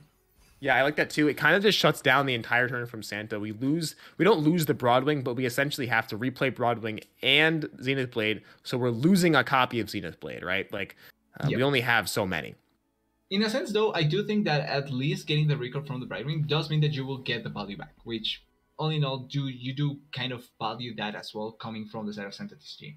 Yeah, for sure. And also, it does give you that progress towards Jin. Again, we Yep. do have Jin in hand. He is a semi-viable target for the game here. I feel like we're going to see Ari into stagehand as the play, or potentially just accepts the end round. I like it. I respect it. Bank the mana. It is important in this deck to have tons of mana open. And there's the cannon. Yeah, already getting everything that you really want to get to start up the ball rolling from the side of Conveniac. So really, really, really good start. On the side of Santa TCG, though, I do think that getting that value out of I forgot the name of the dragon, but the dragon, it's really White really flame. good to get Yes, the white white flame. flame. Yeah, thank you. Yeah, no worries. And we do have, again, in Codeman Jack's hand, we have, stagehand with the ability to recall a stagehand here. And that is one of the best parts of that card, is that this deck can just keep recycling it as essentially a 2-mana slow speed stun. Yeah, like I don't know, this board presence from Codeman Jack already feels quite nice. You just have your Ari and Cannon already in place, and just will get the consistent recycling of the recall and the Ari and Cannon, and just being able to move around so many units out of the field. Yeah. Now we do, however, one thing to know about Jin is that once you pop that Lotus Trap, your opponent does know you have Jin in hand, which in certain situations can be like, especially when you only have one copy of Jin in your deck. Now, granted, this deck doesn't use him as a win con, but it can be valuable information for your opponent, right? It kind of gives them an idea of what plays you're looking to make, things like that. Yeah, like even though they do know that the genie is on deck, they don't know that it's immediately in hand. So certainly showing that it's not necessarily one of the things that you want to do, but I feel like you still feel up the purpose of having the gene. So it's all in all not bad. Mm-hmm. I do agree with it. Now, this Ari swing also is not the best. We see a situation where White Flame can kind of just stuff unless we shuffle out, we recall the cannon back to hand with one of our spells and then put him back down in order to keep the Ari alive. Definitely interesting place to be if you're Codeman Jack. Yeah, like feels like this is one of the hurdles to maneuver from, because if you are able to maneuver from it, then you are able to pull off the good level up from the cannon and the area, and then you just find the value that you really, really want. Pulling off the Yep. Jin though into the field, kind of interesting actually. No, Yeah. didn't expect that to come through. Same. I'm actually not sure. I mean, I know Jin is going to pop a stun onto that Broadwing for us, which does mean we're going to potentially be trading better. Once you play down a spell. But I still feel like you want to try to get this Kennen to start cycling himself in order to stun down the White Flame. Now, just in my experience with playing these sort of like Kennen decks, sometimes you do have to take a proactive route, and it is the best line. But here we're just going to go for the swing. Yet puts the White Flame there. Mostly going to see the recall onto the Kennen, pull the Kennen back. Ari swings. You do your fun little game plan. Yeah, I feel like it's the consistent kind of way to just try and throw off the play style of the enemy player from Santa TCG without throwing too much out of Codeman Jack's hand, which is not bad necessarily. But Santa TCG acknowledging that potentially the block here ends up just not being worth it, right? Because I don't know, because I personally would still leave it there, because if they're gonna burn a spell, they're gonna burn a spell, right? Yeah, like in reality, you don't lose anything by throwing the blocker there. No, you like just it's going to happen. Yeah, exactly. And especially because Jin isn't swinging, and also Jin's not proccing his passive there. But the Jin not swinging, especially like whatever, throw it in. Yeah, like it's a kind of situation where it's better to take it because it's not going to be detrimental to you in the overall context of the game. So yeah. I think that it's just the overall smart one. And even if you do have to risk it, I think there's enough value in your hand to play around it. Yeah, I mean, Sanatichi's hand is stacked up right now to deal with the Ari Kennen game plan, right? We have Hush, we have two Sharp Sights. We have a Pale Cascade. We have a second copy of White Flame if we need it. It's not looking good for the side of Codeman Jack here. Speaking of which, do we know how many of the counters for the Pantheon has come through? Because I think that it's just one left after this one, right? I believe so, yes. So potentially next turn we may get the well, if Pantheon comes through, we may get the level of Pantheon. So I feel like for Santa TG that is actually such a good spot to be put in if you do get the level up as soon as possible. Yeah, for sure. We're going to see the Concussive Palm come down onto, yep, I like that stun there. And this is actually really one of the big values of having Jhin out, is that now all these little recall spells you're already going to cast are giving you that extra bit of board control through stunning down some of the smaller units. Like, we're going to stun off a Broadwing here, and that's really good. Oh, I like that a lot. That Pale Cascade is so good. So now it's going to... Nuts, dude, nuts. That's the type of stuff I love to see in this game. Gonna now stun down instead that Saga Seeker, which means if we have what looks to be a dead Ahri on the opponent's board, as long as Santa does not sort of like misevaluate the board state here, which again, Jhin is kind of a sketchy champion sometimes, you know.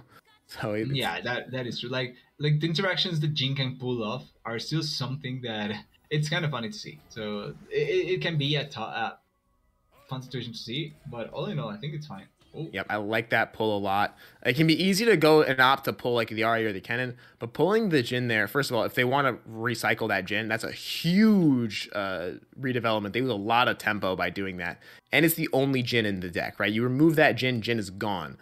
Which again, not the win con, but still a really nice card to have out, especially into this type of heavy unit-based deck.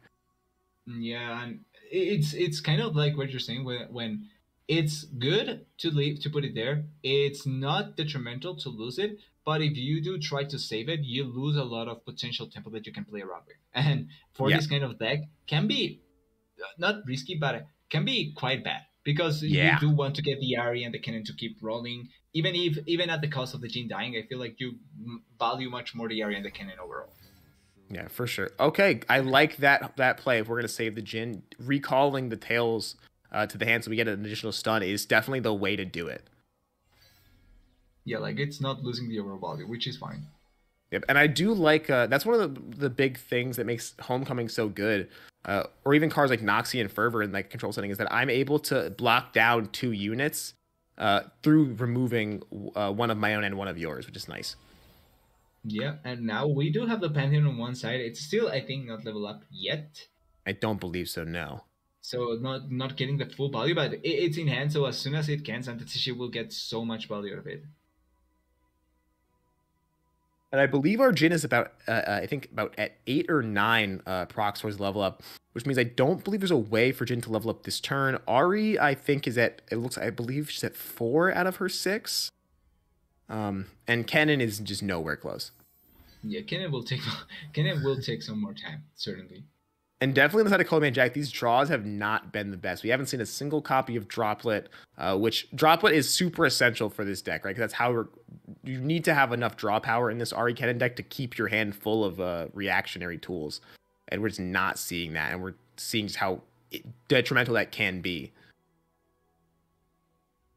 Pantheon's at 4 out of 5. Thank you to our production staff. Yeah, so we do know the value of Pantheon, so yeah, it's just bound to be there, and like you're pointing out, it's not going to come through with this turn with the Jhin. So in the next turn, more than likely, we do get the Pantheon level up, which is going to be so massive for Santa TCG. For sure, and we have to hope that Santa, if we're on the side of Codeman Jack, right, say if that Pantheon hits Spell Shield or Scout, we are in a bad spot. If it doesn't hit either of those keywords, then we do have the Ionian Tellstones to create us a Homecoming and potentially just like make that Pantheon waste its full swing, which is pretty nice to see. Yeah, that would be the ideal side of Codeman Jack. But if not, it can fall into such a detrimental potential attack for him. Like it's kind of playing on the edge of what you can expect and what you should expect. Yeah, for sure. Now, this makes me think that the Ahri is actually closer to 5 than 4. Because if Ahri flips off of this and then we get a Doom Beast play, then we start doing some drain shenanigans, which is really fun. Yeah, even without the droplet, it can mean quite a good situation for the Ahri, which even if later on you do get a droplet, it's still good. But this is kind of what you really want to pull off the level up from the area as soon as possible. Yeah, absolutely. And it Yep, does there's both. the level up. Yeah. So good, so good. Especially because she's elusive, right? So we're at least guaranteed one hit with that Ari, unless sharp sight, sharp sight allowing. What's the I don't remember what the word is. It's I want to say something. I had something in mind, but then I just kind of fumbled it. So no, nothing. Yeah, and we're definitely gonna see this cannon get dropped here again. 0 mana cannon gonna let us stun down that wounded white flame. Potentially gonna see the Doom Beast come down. Yep, I like this I like Doom the Beast Doom play. No, that doesn't flip Jin. Oh, it does flip Jin. Okay, that's huge. Yeah, actually, really like the play from the Dumbies and just getting that extra value of the Jin getting flipped over, and now you even have the cannon to pull on the deck, even Yeah, though it's not. that's nuts because we're gonna stun down. I believe you stun down it's gonna target the goat here, potentially, or maybe it hits the bear unit because it doesn't have an effect. But you stun down one of those. You use the cannon to stun down the white flame, so that way Jin's swing will kill it. Yep, goes for the goat. The Jin swing will now kill the white flame unless the TCG drops that sharp side onto it, which makes the Ari swing that much better. Yeah, and I think you well, you do have the Fly Flame in hand, another one in hand, right? So you can kind of play around this, but I feel like it's such a waste. Ooh. That end round did not. That was interesting because you could have like committed the cannon, slammed the 4-drop, and just really cleaned up this board off of one good swing. And now I kind of allowed now for a situation where she can find the value here.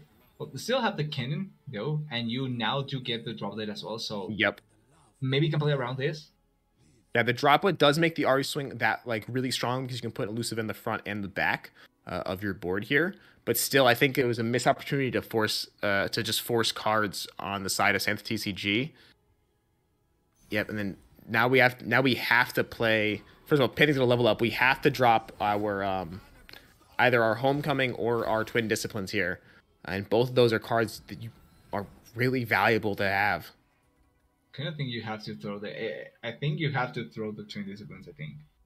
Yeah, you definitely because I feel like you value the homecoming a little bit more. Now this Pantheon does not have spell shield, so I do like the twin disciplines here, and potentially just like stunning down the Pantheon because it has scout. Like it needs to get stunned down. If it's gonna get stunned down, has to get stunned down on our next priority here. That could be a homecoming. Okay, homecoming probably onto Doom Beast if I had to assume, or potentially onto Cannon.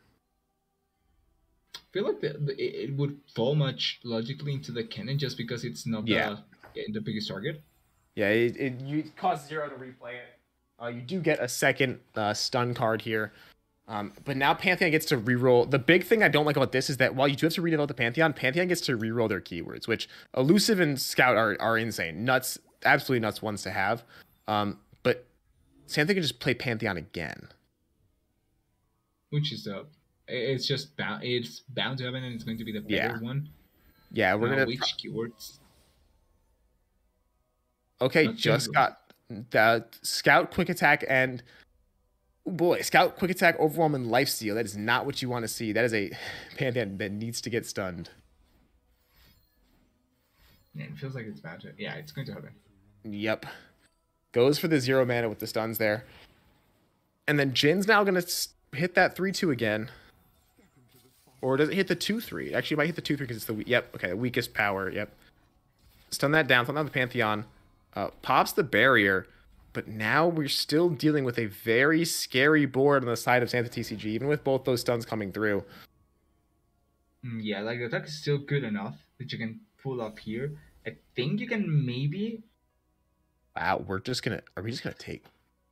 Oh, I thought Codeman Jack hit the pass button. I was like, are we just gonna take 13?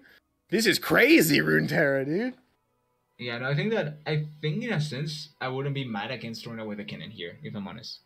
Yeah, I don't think I'm that mad about it either. It's not super essential. It's gonna take a lot of resources that we don't have to let that cannon be useful. Yeah. Outside of just giving us a free spell for Jin. because he's not leveled up. If Kennen was leveled up, it's a different situation. But looking at this current board state here, I like that block there. We're definitely going to see the sharp sight come down here, but we have plenty of mana to deal with it. So, yeah, so actually, I'm surprised that it was just a Jhin blocking in. So yeah, I thought you would throw one more just in case, but all right. I mean, much better than it could have been. Yeah, definitely way better. I think we're going to see some. Oh, that hurts so bad. That Cataclysm does not feel good. This has to be an open attack from Codeman Jack. Even if you're like not, even without caster vision, you're sitting here thinking, okay, I'm gonna get rallied on. I need to like start doing stuff. Put a whole bunch of damage in. Yeah, like it or not, you do have to force the issue here. Oh, that sucks. Really good hush. That hush is insane. That hush, I think I should just won the entire game. Yeah, no, that hush is crazy. Yeah, I'm trying to see what can Coleman do here to try and salvage, but I mean, the hush just comes in so clutch. Yeah, that hush was insane. From the side of Codeman Jack, I really wish we would have seen a more aggressive usage on the last that one turn where they flipped their Ahri and their Jhin. I wish we would have seen the aggressive usage of the stuns there, to just sort of try to force our opponent's board to get cleaned up a little bit. Just mainly because we're also with the Ahri, we're gonna be recalling our Tails of the Dragon, or is it Tail? I think it is Tail of the Dragon. I'd be willing to bet it is. Yeah, we're gonna get that back, and we're gonna still have the same value from it, but we're gonna be removing units, and that was what really cost Santa a lot of life last round, which is how many units were on board. Right, it puts you in a situation where you kind of have to just deal, and now Santa's gonna get an attack token back from the Cataclysm. Lifesteal, that is game. Big GG on the side of Santa TCG here.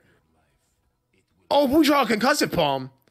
That actually that is hugely game changing. That is the kind of throw that you really have to hope for. So now you gotta drop that, and then you get your blocker, and now you have one more turn to potentially not to win the game here.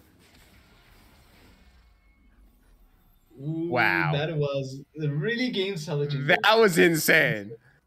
Okay, so what do we need to top deck to come through? Do we? I mean, I feel like I don't even know what you'd want. The Twin Disciplines lets you trade. Not anymore. There was that chance. Yeah, there was a chance. If we could have seen third concussive palm. We could have seen the homecoming. There was a number of ways to drag that out, but man, even without it, that top deck was insane. Yeah, like it played the side of sorry, I'm blanking on the name for some reason. Santa. Yeah, of Santa TCG. I don't know why I saw Staten for some reason. Caster sorry brain. for that. But yeah, Santa TCG played around that margin of error really nicely, especially with the level up from the Ahri. And like you were saying, there was a window of opportunity that I feel like Codeman Jack played that a little bit more aggressive. Potentially, we see a much more open up game at the point where we were. But yeah, for sure. Missed opportunities are always a thing that you have to consider, especially when we're so deep into the tournament where they can be tournament defining. Exactly. Like now we're going into Talia Ziggs versus the Alawi Ionia deck. Very exciting. I like this opener quite a bit, actually. We have the only thing we're missing really is a good early tentacle spawner versus Santa's Hand, which is actually insane for the Talia Ziggs. Like, you have everything that you want in that opener. Yeah, like actually, Santa's can really just get this snowball rolling super early on. That's like, that is a nuts hand to have. You have the Devout, you have the Naturalist, you have your Inventive Chemist, you have your Ziggs, you have a stun. Crazy stuff here. But yeah, we got some tentacles going down. That's what you want to see, right? And we have the Alawi draw. You love to see it. This is big. Now this is some Runeterra. We have a game. We have a game, chat. Yeah, now it's falling into whoever can play out correctly the situation here. Yeah, for sure. Looking at this, I like that chemist drop. We're seeing a bit more of a slower game plan from Santa, trying to keep that mana banked. Oh my god, the Talia too. This is nuts. Yeah, can really find a lot of value here with the Talia and the 6, potentially in the next 2 turns. Even getting just the countdown down, it's going to be quite nice here. Now, there's a very like almost weird thing you can do where Alawi has so much HP that if I was gonna say if you get to a position, we're definitely gonna see probably the Eye of Nagakaboros. You have to save that tentacle, but if you get to a point where Alawi is flipping quick enough, she is essentially just healing herself every time she attacks by gaining all those tentacle stats. So she makes an insane blocker. Yeah, like burn a card. I think because of the card amount, right? Yep. Yeah, it looks like Code Magic had a full hand. Looks like we burnt. It wasn't too bad. It was the 2-drop that gives something vulnerable. Yeah, you higher gun. Got your Illaoi out into the field, which is what we were talking about with the heal, with a good defending heal, and you still have the value from 10 TCG as well. Like the board is quite strong, and now you can also get your Talia in the next turn if you really want, or your Seg as well. Yeah, exactly. Like both players have really good situations. Now, on side of Coleman Jack, interesting card in hand here. We have our Spirit's Refuge. In this deck specifically, that card feels insane into this matchup, right? We're going to give something barrier. We're going to let something trade into a bigger body, which also gives Alawi more level up progress because if that tentacle gets that barrier, it's blocking for a huge amount that you're going to be gaining back. And there's the tentacle slam in hand too, but the Talia comes down, levels up. This is a fast-paced game. They are both throwing cards down like crazy. Yeah, trying to just lay out their field as better as they can. Also, quick thing, Santa TCG has the quick sand as well in hand, so quite nice. Oh, that is true. That actually does kind of mess up this play here. Goes for the Hourglass. I do like that, right? It's going to give us that give us that Ziggs progress. And sort of, while we do now have an 8/6 tentacle on the other side of the board, we're still gonna get to pull that Alawi there. Ooh, what does Codeman Jack do? I don't think there is. Yeah, you kind of have to lose that. That is a very bad place to be if you're on the side of Codeman Jack. I actually thought you were not the Alawi would last at least the next turn before getting pulled off like that. So really nice pull, really nice attack that she does end up pulling off here and getting the Talia next turn just like she was supposed to with the 6 as well. Potentially, it's going to be so good. Yeah, I mean, after first of all, we have a huge swing coming in. Next turn, we're going to be having 2 5/2 blockers. The elusive tentacle, and actually, I see the line here. You need to drop the quicksand because with the 3 mana Buru leader, this tentacle can just attack again for 18, which is huge. Yeah, I think it has to be pulled off here. Yep, drop the 2/2 in front of it. Just get that damage on. Now the tentacle can't even swing. If it tries to swing again, it dies. Unless Codeman Jack commits, like, again, a Spirit's Refuge or, I mean, a Will of Ionia. Then that's the best option there. Here comes the 6. Which at the point that is right now for Santa TG is really, really strong. Yeah, that's huge. That is first opening up to 4 damage next turn just off rip. I like that there. And we top deck the Alawi. Is it going to be enough, though? I do kind of like potentially here if we drop. So the 5/3, I believe, is the strongest unit. Yeah, I was going to say if we drop our hired gun and try to grab one of the champions, but with that 5/3 out, we're not going to be able to do so. About a 13/8 tentacle. That's huge. But that is also 13 life being gained this turn if we see that barrier come in. I like that, pulls it all the way to the end. How do you live this? There's way too much damage being propped here in the field. For sure. So we definitely have to get some blocks off. Okay, we've got it down to 8. Okay, so we're at 22 damage being taken. Now, if Talia goes back to your hand, I believe all of her effects do leave the stack. So we have to see the will hit the Talia. Yeah. Which then... Okay, recall Talia, deny the Ziggs. Okay, yeah. it did pull it off too. But that's not enough. Wait, did I Not actually enough. just Nope, not enough. no Not enough to deal no? with. It was just the Oh, 10 damage from units that still came through clutch. That sent TCG clean. Clean 2-0 again. Oh my god. 2-0. Dude, Santa. dominant. That has been a really nice setup. How he has been playing this game so good, and Yeah. like to not take away anything. The Mulligans have been really, really good to start off each game Yeah, because they he have always seems to start in a great position.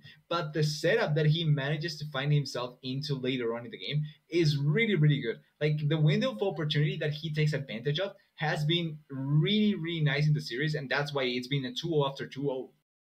Yeah, exactly. I mean, we're just like the big thing that ended up hurting our Codeman Jack there in that last match was just how expensive the protection he had access to was, right? Yeah. Like I'm sure they would have loved to drop down Barrier Lifesteal. I mean, potentially we could have seen it get played earlier onto a unit, but they did need to deny and also will. I'm trying to think about if there's a way they leave it like 1 and not die instantly to Ziggs damage. I Yeah, don't think there is. like there was, I feel like the best chance that was there to maybe try and pull it off was the quick send that denied the biggest tentacle, because Mhm. that actually just denied such a huge amount of damage. Yeah, And it also just meant that the tentacle, even though it is still deal damage, it wasn't as big as it can. So the turn exactly. that you still played around with the sixth Aliyah was still quite big, and I feel like that was really well maneuvered overall. Yeah, for sure. I mean, that quicksand turn, that was lethal for Codeman Jack. If there was no quicksand in play, then he was taking 18 elusive to the face. You're done. That's game. Yeah, So, just absolutely insane play from Santa. I mean, yeah, he's playing out of his mind right now. yeah, playing really well, and in the moment that it matters, because as you know, this is the play-in, so whoever loses today, it's out. You're not getting a second chance, so Yeah. you need to really bring your A game. Yep. And real quick, last thing before we cut to our break here, I do want to talk about the big thing going into this next match, which is Lech has the weight of the world on his shoulders. If Open Pass, Team Open Pass wants to win this, Lech has to pull a reverse 3-0 into Team Space Poggers, which is insane. Like Santa is pulling a 3-0, but there's no pressure, right? If you're Santa, like if you Yeah. lose, I got 2 other people behind me. Lech has no one. So this is going to be a make or break moment. It is to quote a wise man named Tallahassee, it is time to peanut up or shut up. All right, we keep it PG around here. And let's jump to our break, and we'll be back soon with what is either going to be a sweep or the craziest comeback you'll ever see in your life. Don't go anywhere.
Welcome back to the LOR Amateur League, brought to you by Aegis Esports. I am once again your host, Absolution, joined still by TDS, who did, during the break, breathe fire. I saw it with my own eyes.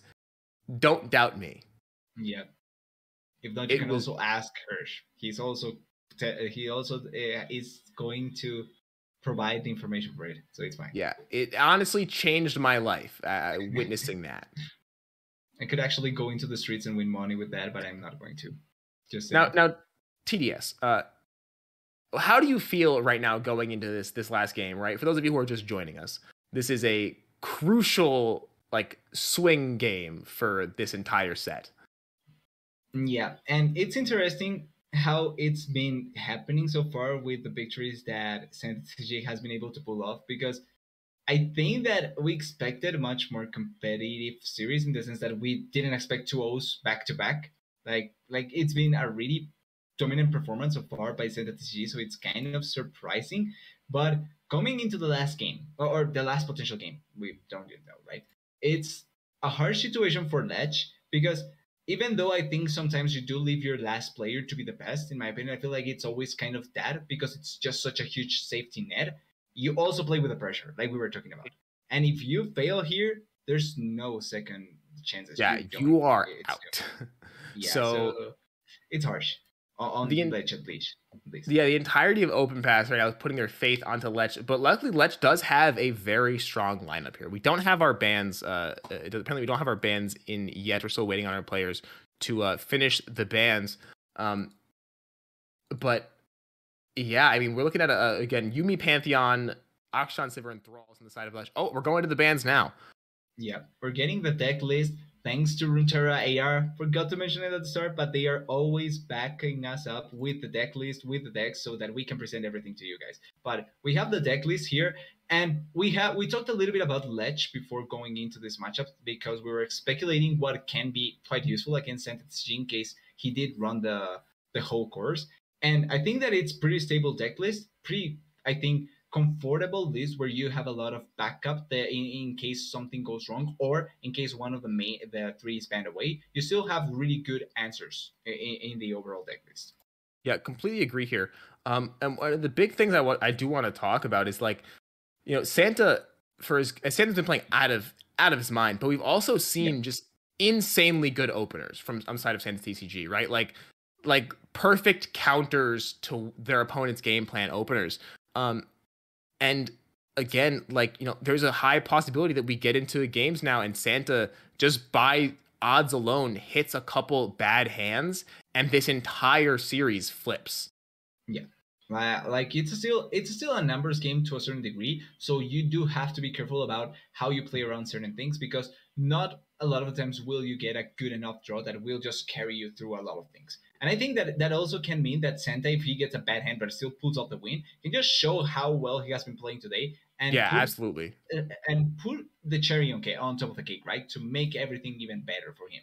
Now we do see the first ban, Viego. We were speculating on this. We like after the first matchup, we did thought that the Viego was going to get completely taken away, and it's going to be the case once again. Yeah, the Viego deck just kind of ran over the Thralls list very aggressively. Like it's kind of just steamrolled right through it. And Lech's decks aren't really super spec'd into handling that sort of Viego, that style list here. So it's going to be interesting to see. Going in, we still get to see what Santa TCG banned on the side of Lech. Bans out the Yuumi Pantheon. Interesting. I think Akshan Sivir has a really like good matchups into Talia Ziggs or the Pantheon here. And Thralls, again, has the potential to just go huge, right?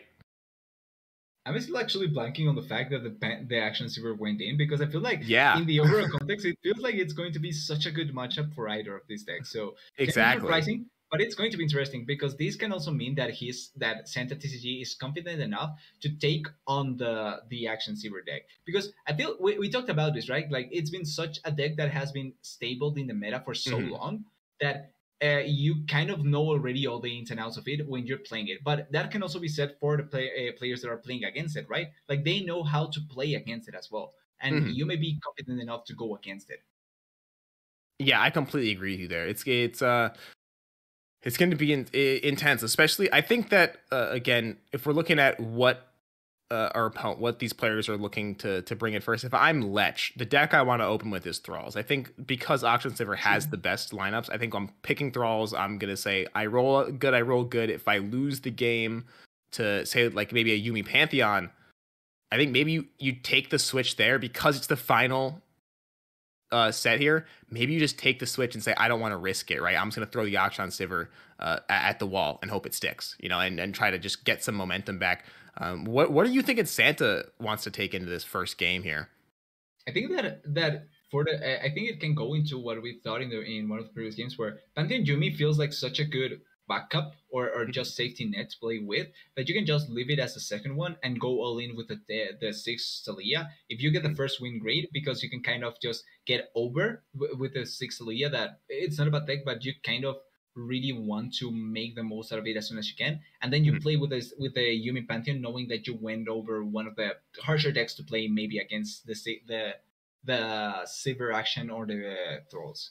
Yeah, I agree as well. Like if you don't take the Zigzalia first, you do remove your sort of 50-50 shot at getting a winning matchup, right? Like if you go in here, say Lech plays the Thralls deck first into Yumi Pantheon, wins with Thralls, that Zigzalia deck is pretty much gonna get rolled by Akshan Sivir.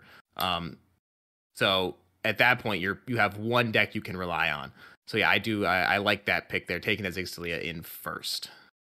Yeah, I think all in all, that's potentially what we will get, especially when we jump into the game. But just thinking about the mental as well for going into this game, you also have to consider how much of an advantage maybe Sant is taking just because of how well he has done previously. Like maybe he's on the mental state of being on a roll and he just takes it.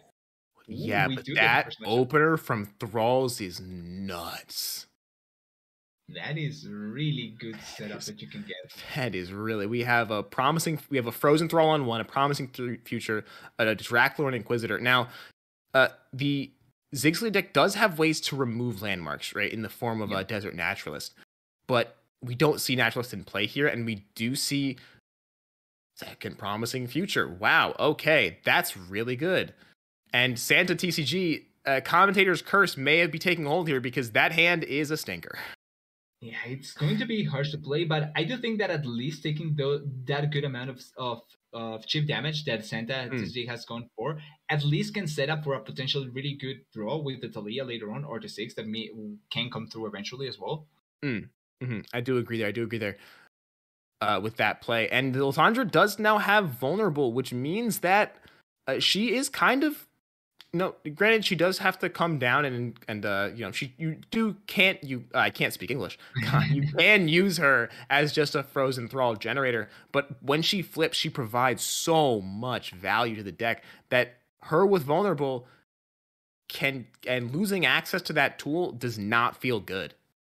Yeah, I like looking at the state that is right now with Lysandra and everything like that. It feels like whoever pulls off the Talia first may find the avenues to win the game.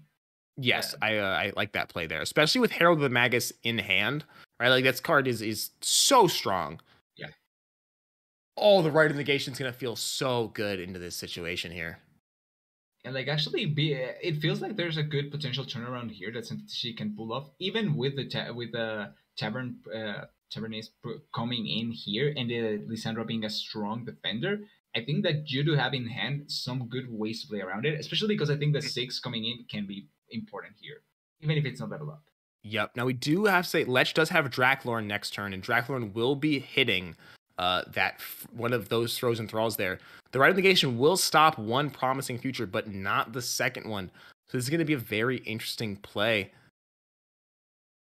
The level up here, you also have a 6 in hand. Do you go for a throwaway attack here to maybe try and force resources out of the Lysandra or out of the Lech here? I think you do have to swing here no matter what, right? The Ziggs is now killing our Lysandra. The Herald of Magus feels super strong as well. Yeah. But the Ziggs is now handling that Lysandra. So at the very least, you're removing access to that vulnerable for your Nexus, which is not good for Ziggs to have, right? That is cutting all your burn in half. Yeah, but it's still like with the defense that we're expecting to come through here, it's still quite a good attack out of Santa here to force. For sure. And also, I'm not going to lie, like we're threatening lethal, so now we have to block here. Yeah. And I like leaving the Ziggs open and not using Ziggs to pull Lysandra because it does put Lech. Oh, okay, pulls back the other blockers. So I feel like it puts Lech in a situation where that Draklorn Inquisitor, if you want to try to conserve HP, the Draklorn has to go onto the Ziggs. But I think Lech goes, I'm cool with that. I'd rather have Frozen Thralls on my open attack. Yeah, that makes sense. Like having those there, it's going to be really good, especially because you do get the open attack there to force the Thralls with. Exactly. Even if your opponent goes to stun, and we have Ravine as well as Tavern Keeper in hand, which is very bad for Santa's board at the moment. it's taking away a lot of the work that Santa has pulled off so early on. So kind of a tough situation can be this. Now I wonder if Can you? Lech is. Oh, go ahead. I was just going to say, like with the quicksand, because I think if I'm not wrong, it's the quicksand in hand. That Yeah. can still come in handy with the thralls still not up fully yet, which I think you can play around that. And I was thinking, can you try and make your next attack be a really strong attack to just force out something important from Ledge, if possible? Um, I think you can. I think if you want to take that path, you have to drop Promising Future onto that 5 stacked, the 5 tick, because Draculorn's going to be dying. Yep, there you go. The Draculorn's going to be dying at the when the countdown goes off there. So you want to make sure you're going to get the value out of the one you have on board. That way, you don't lose that, right? Because we only have one other one in hand, and 3/8/8 blockers is huge. Yeah, like that is actually so big. And now we're forcing the right negation here, which is you know very good for Santa. Is going to save some life here, but not at all exactly the best play, right? Because with Caster Vision, we know Lech does have second Draculorn in hand and second Promising Future. Oh, what are you taking here? What do you think is the best option? I think, like if I'm honest, I actually would take the. I was thinking the right of negation, but I actually think that maybe you can opt into the sand, the hourglass there, and it wouldn't be that Okay, bad of an option. I agree. I personally, I kind of like. Yeah, I like the Unraveled Earth because it's going to give you that Ziggs burn. Okay. There, you drop the Unraveled Earth. Now you have that 5. Okay, cool. Wow, Absolver's insane here. But now, once those thralls pop, our opponent is being burnt for 4 damage, and putting Lech in a position where Lech has to develop first too is really key here. I was actually thinking, can you win with the Absolver in this turn before the full thralls coming through? But there is just so much that can pop these thralls still. I think if you no, you can't because you have to have the quicksand onto that thrall. I think no, even that doesn't help to keep the Ziggs alive. But we do have second Ziggs in hand, so that's the other thing here is that the Ziggs. I think you throw away the first Ziggs to develop and then develop the second healthier Ziggs here. So you get that burn for the 2. Takes 4 here. Oh yeah, 4 because that plus the overwhelm.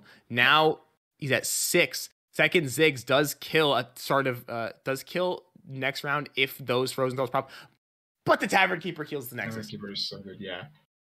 Without that Draculorn down though, that's actually really important there. The lack of the Draculorn means that this next round start is going to be way worse.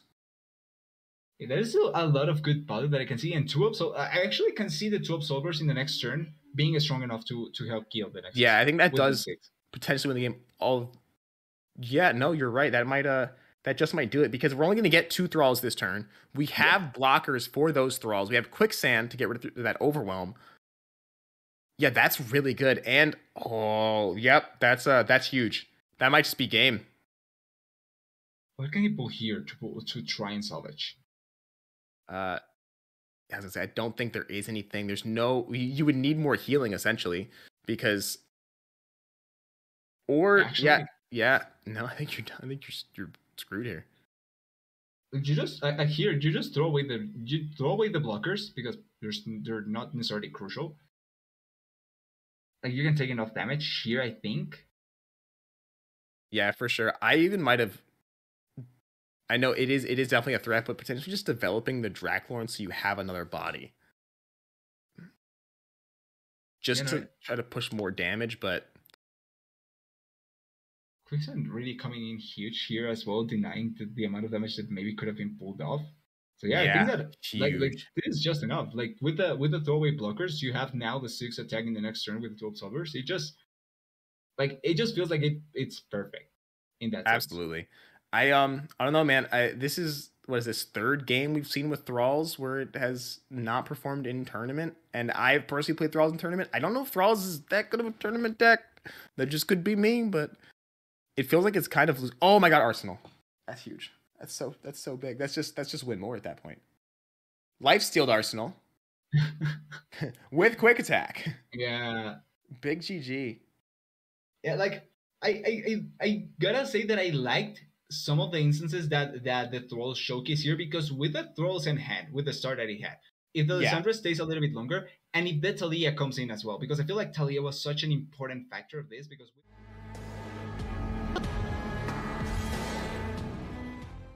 damage, I was scared. Immediate forceful damage that you can Mhm. simply escape. But I feel like once again Sente just managing the situation so accordingly. And with the damage that he was able to pile up, especially the throwaway six that was able to buy him time, Mhm. was just so good. Yeah, it really was. Like, the TCG did so much math right there in order to get to that perfect line of, okay, this is how I win the game, right? And now Yeah. we're going in on the Thralls again, into Yuumi Pantheon. This did not go well for the Thrall deck last time. Yeah. And we see an opener that is not not the best here. I think we're either actually, because well, for Santa CG at least, it's not a bad opener for the sense that there's nothing happening that Yeah. much, so it's like not like anything worse will happen. But for Yeah. Ledge, like at least he got one throw down now, Yeah. but there's still a lot of value that he's kind of missing. Yeah, for sure. Now we do have 2 predicts here, so we do see the good options on top, right? The Promising Future, the Talia, the Present Farm. I think we're taking. I feel like you want to take Promising Future there. Yeah, like the Like, Promising Future. you want to get this to a position where you're putting out a bunch of thralls as fast as possible. I like that there, for sure. We do have a bit of healing, and we do have the Quicksand in hand, so we can at least turn off the big Yuumi Faded unit, right? However, I feel like you can kind of wait. Well, they actually do. So I was thinking maybe you wait for the Pantheon to be full on the board, but actually with two, you can kind of throw away here, like force the situation here.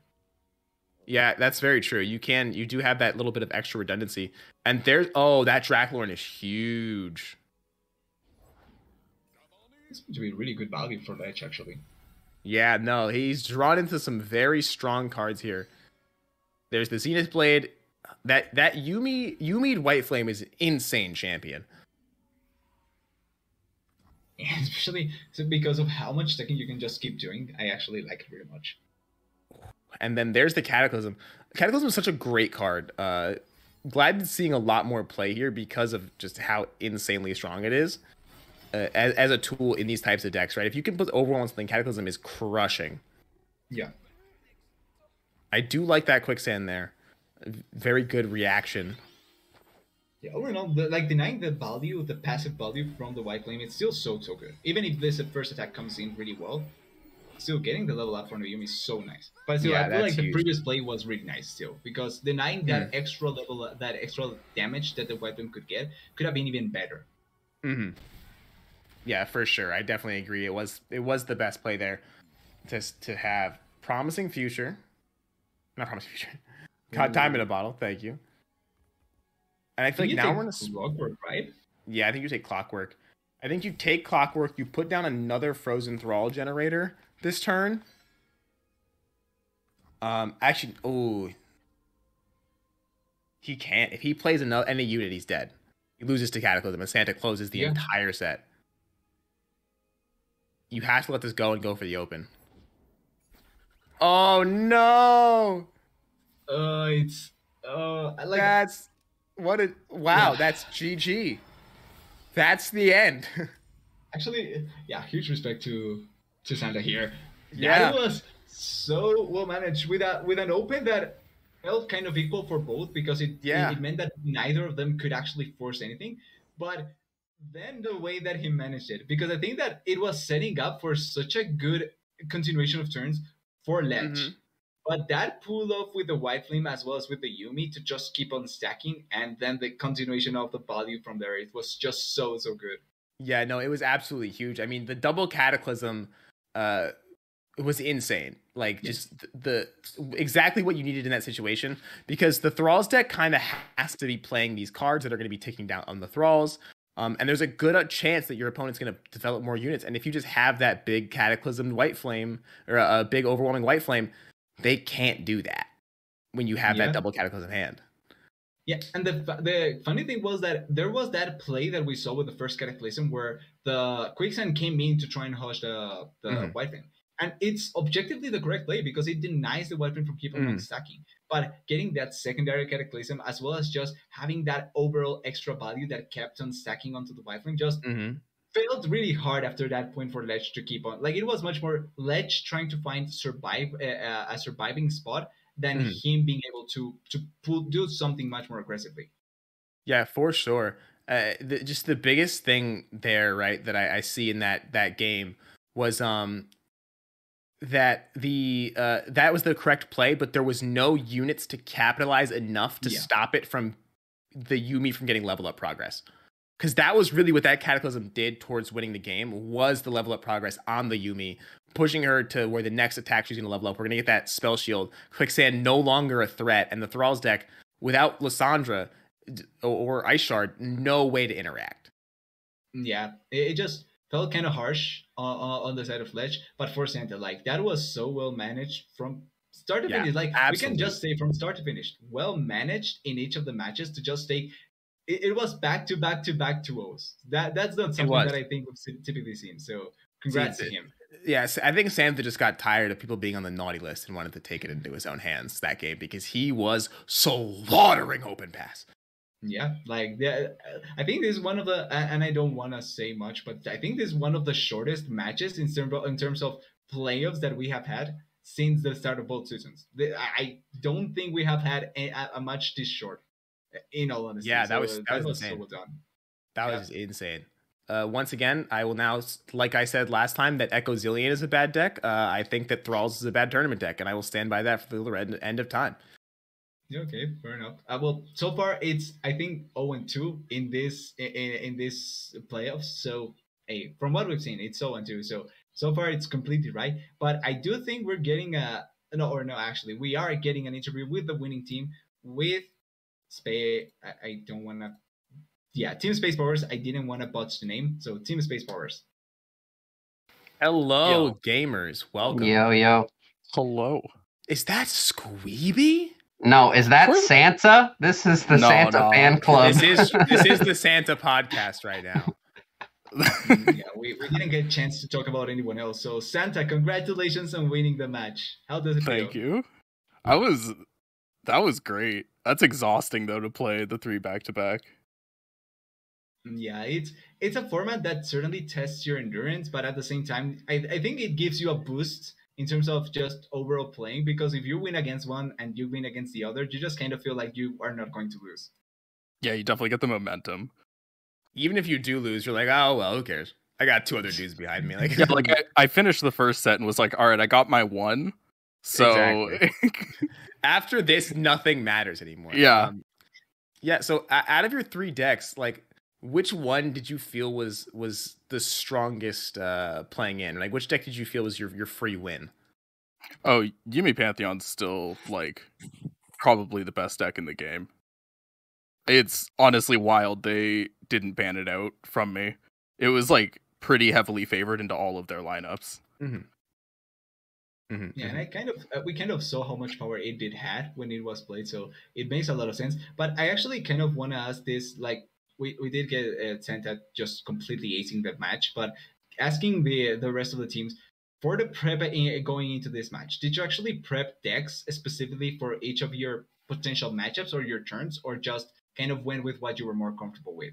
Oh, we were Did prep. expecting them to bring Frost, so we prepped for at least 2 of our players bringing Frost. And when we saw the Ari, Ken, and Jin deck, we were like, that's a bit spicy. We don't know if they're actually going to bring it or not.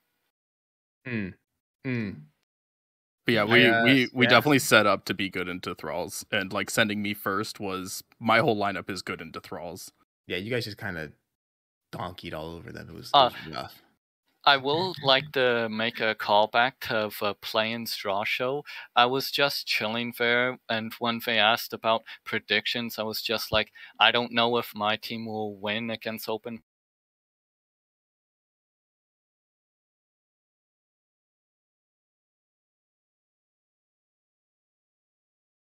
Oh, question, Santa. Since they were talking trash first, I get to ask this now. Sorry, Hirsch.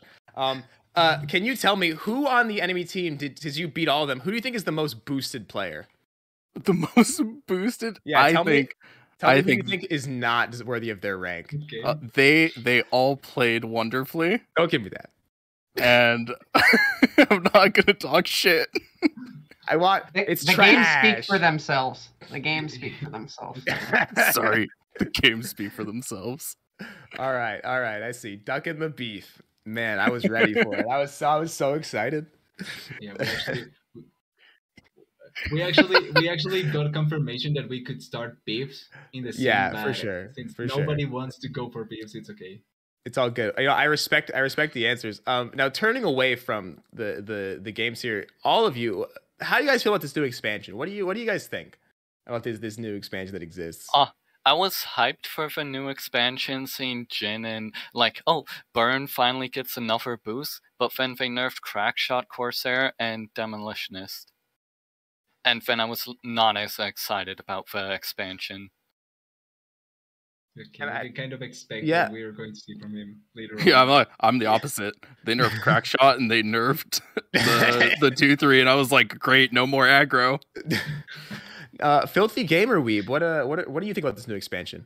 Yeah, man, I like it, dude. I get to play TF Nami Ionia. It's great. What? Yeah, I honestly feel Great. bad because I had the most boring lineup out of my whole team. Like, I just had like standard mid range, and we've got like Nami Twisted Fate, Ken and Ari, Teemo Elise, just sitting on the bench. Ken and Ari, the OG Ionia streamer, like, how do you feel about that deck in the current state of the game? It can beat up Thralls and it can beat up Pantheon. And I was, expecting some of that, and it's probably good into Viego too. So it's like the type of decks that I was expecting. I'm just looking at the list you have here. I see the Stage Hand and the Blade Twirl. I like the spice. Well, we didn't get much Viego anyway, so no, Viego got one game, then he was never seen again. Yeah, and who knows how many more he will get. But I actually kind of want to bring this into looking forward into playoffs, because now that you won, you will continue going further. What do you think would potentially be your biggest threats? Thinking it like that. I don't want to say who do you want to go against, who do you don't want to go against at all, if possible. Well, our biggest threat is Boom Baboon Academy. I mean, Era Boom Baboon Academy. Okay. Yeah. Okay. They play Boom Baboon decks, and none of us like to play decks that beat it. Boom Baboon nonsense. I But see. we Boom can. Baboon loses. We could. Yeah. But it's not happening. Time to play FTR and some other cringe decks and bully these Boom Baboon abusers. Feel the rush. In some sense, attacking the rest of the players in the other teams, but okay. Anyway, with that, we do have you guys winning, so I'm not sure if we have any more questions. Do you guys have anyone you want to shout out at all? Anyone you want to shout out? Maybe your mom, maybe your dad, maybe a caster, maybe a TO. New casters, esports org. Shout out James for being a good captain, and actually. Shout out Santa for. I don't think we're gonna have to play a game through the finals, honestly. Oh, let's not. Squeeby. So I get that Santa I don't will want just that. 3-0 every team in the existence of the Runeterra League. I get that. Okay, understandable. Squeeby, we might be benching Santa for you next week if you carry on. Oh, Santa. Oh, no, The secret weapon is coming off the bench. I peaked on the 6-0, so I'll take a break. Okay. Maybe I'll send you the spice you're gonna need to clutch up. All right, I got you. I got something I've been that's cooking that I think you might like. Beautiful. Just for you. I'll keep the DMs open. Of course. With that, you can also blame Absolution if you lose. So works out perfectly. Don't do that. Perfect. All right. I will say though that if anyone on your team is bringing Talia's Santa, I think I'm gonna give you some another secret little tech for you here, bud. Just put Sivir over Talia and just thank me later, okay? What? Don't you? I'm telling you, man, it's good. Don't chill. We could go. We could throw down. I'll call you. I can try it, but I don't know if I'm sold on that. I just remembered there is one person I want to shout out. It's Duckling for the Doomby spam deck. He was the one who created it, and the person I'm always just looking for new Doombeat spam decks. Doombeat spam. What deck was that specifically? Teemo Elise. It's just Doombeat spam. The champs don't matter as much. I see. I'm clicking on it now to look at it. Actually respected. I see. That's just Doombeat spam. Nice. The bundle version is with Ziggs, Fizz. You can switch between like Elise if you want, but like Ziggs and Fizz are better in the bundle version. And I'm going to start trying working on a Jhin version after I hit Masters. Good luck to you, sir. Luckily, with luck, we get to see it later on in the tournament. So hopefully, you guys keep progressing. Hopefully, True. Yes. All right. I don't know. Do you have any more questions? Do you want to pose to the crowd here, TDS? No, I feel like we touched quite a lot on things. Like we had pretty much Santa running the show, so feels like there's not a lot that we can talk about. Oh man, yeah, Santa, insane performance today. Like actually playing out of your mind. Yeah, that was great. I'm a bit disappointed I didn't get to post any Pike flips. That's true. That's true. Pike is a hype champion, trapped in a lurk deck. That's a fact. Actually, I do have a question on the lurk list though. Actually, while you're here, so why the only one of Jawfish and not more Jawfish? I was trying to figure out what to cut for the new rally, and I realized, I can make more Yawfish off Call for Pack, so I can cut the second one for rally. That makes sense. To any deck builders in chat? The spicier stuff in Lurk that more people on ladder should be trying is one Deny or one Bone Skewer. You want interaction in Lurk so you don't just have really unfavored matchups. I love playing into Lurk, and I'm like, they can't stop me from playing the game, so I'm gonna win. As someone who doesn't want that to happen, don't listen to James. Yeah, don't ever just stop. Don't play Lurk. If enough people don't play it, Riot will rework it. So let's all just stop playing Lurk. But all of you to assume that Riot will. But if you do want to play it, have one Deny and one Bone Skewer at least. It gives you so many more matchups you win, or just come back in. For sure. Listen, I like what you're saying, but Santa did just 3-0, so I'm going to say take his advice and don't. Yeah. No Bone Skewers, no Denies. They're bad cards. All right. Thank you, guys. It's been a pleasure. Thanks for having us on. Thanks for having us. Yeah, thanks for coming on. Absolutely. Thanks for killing it. You guys whooped.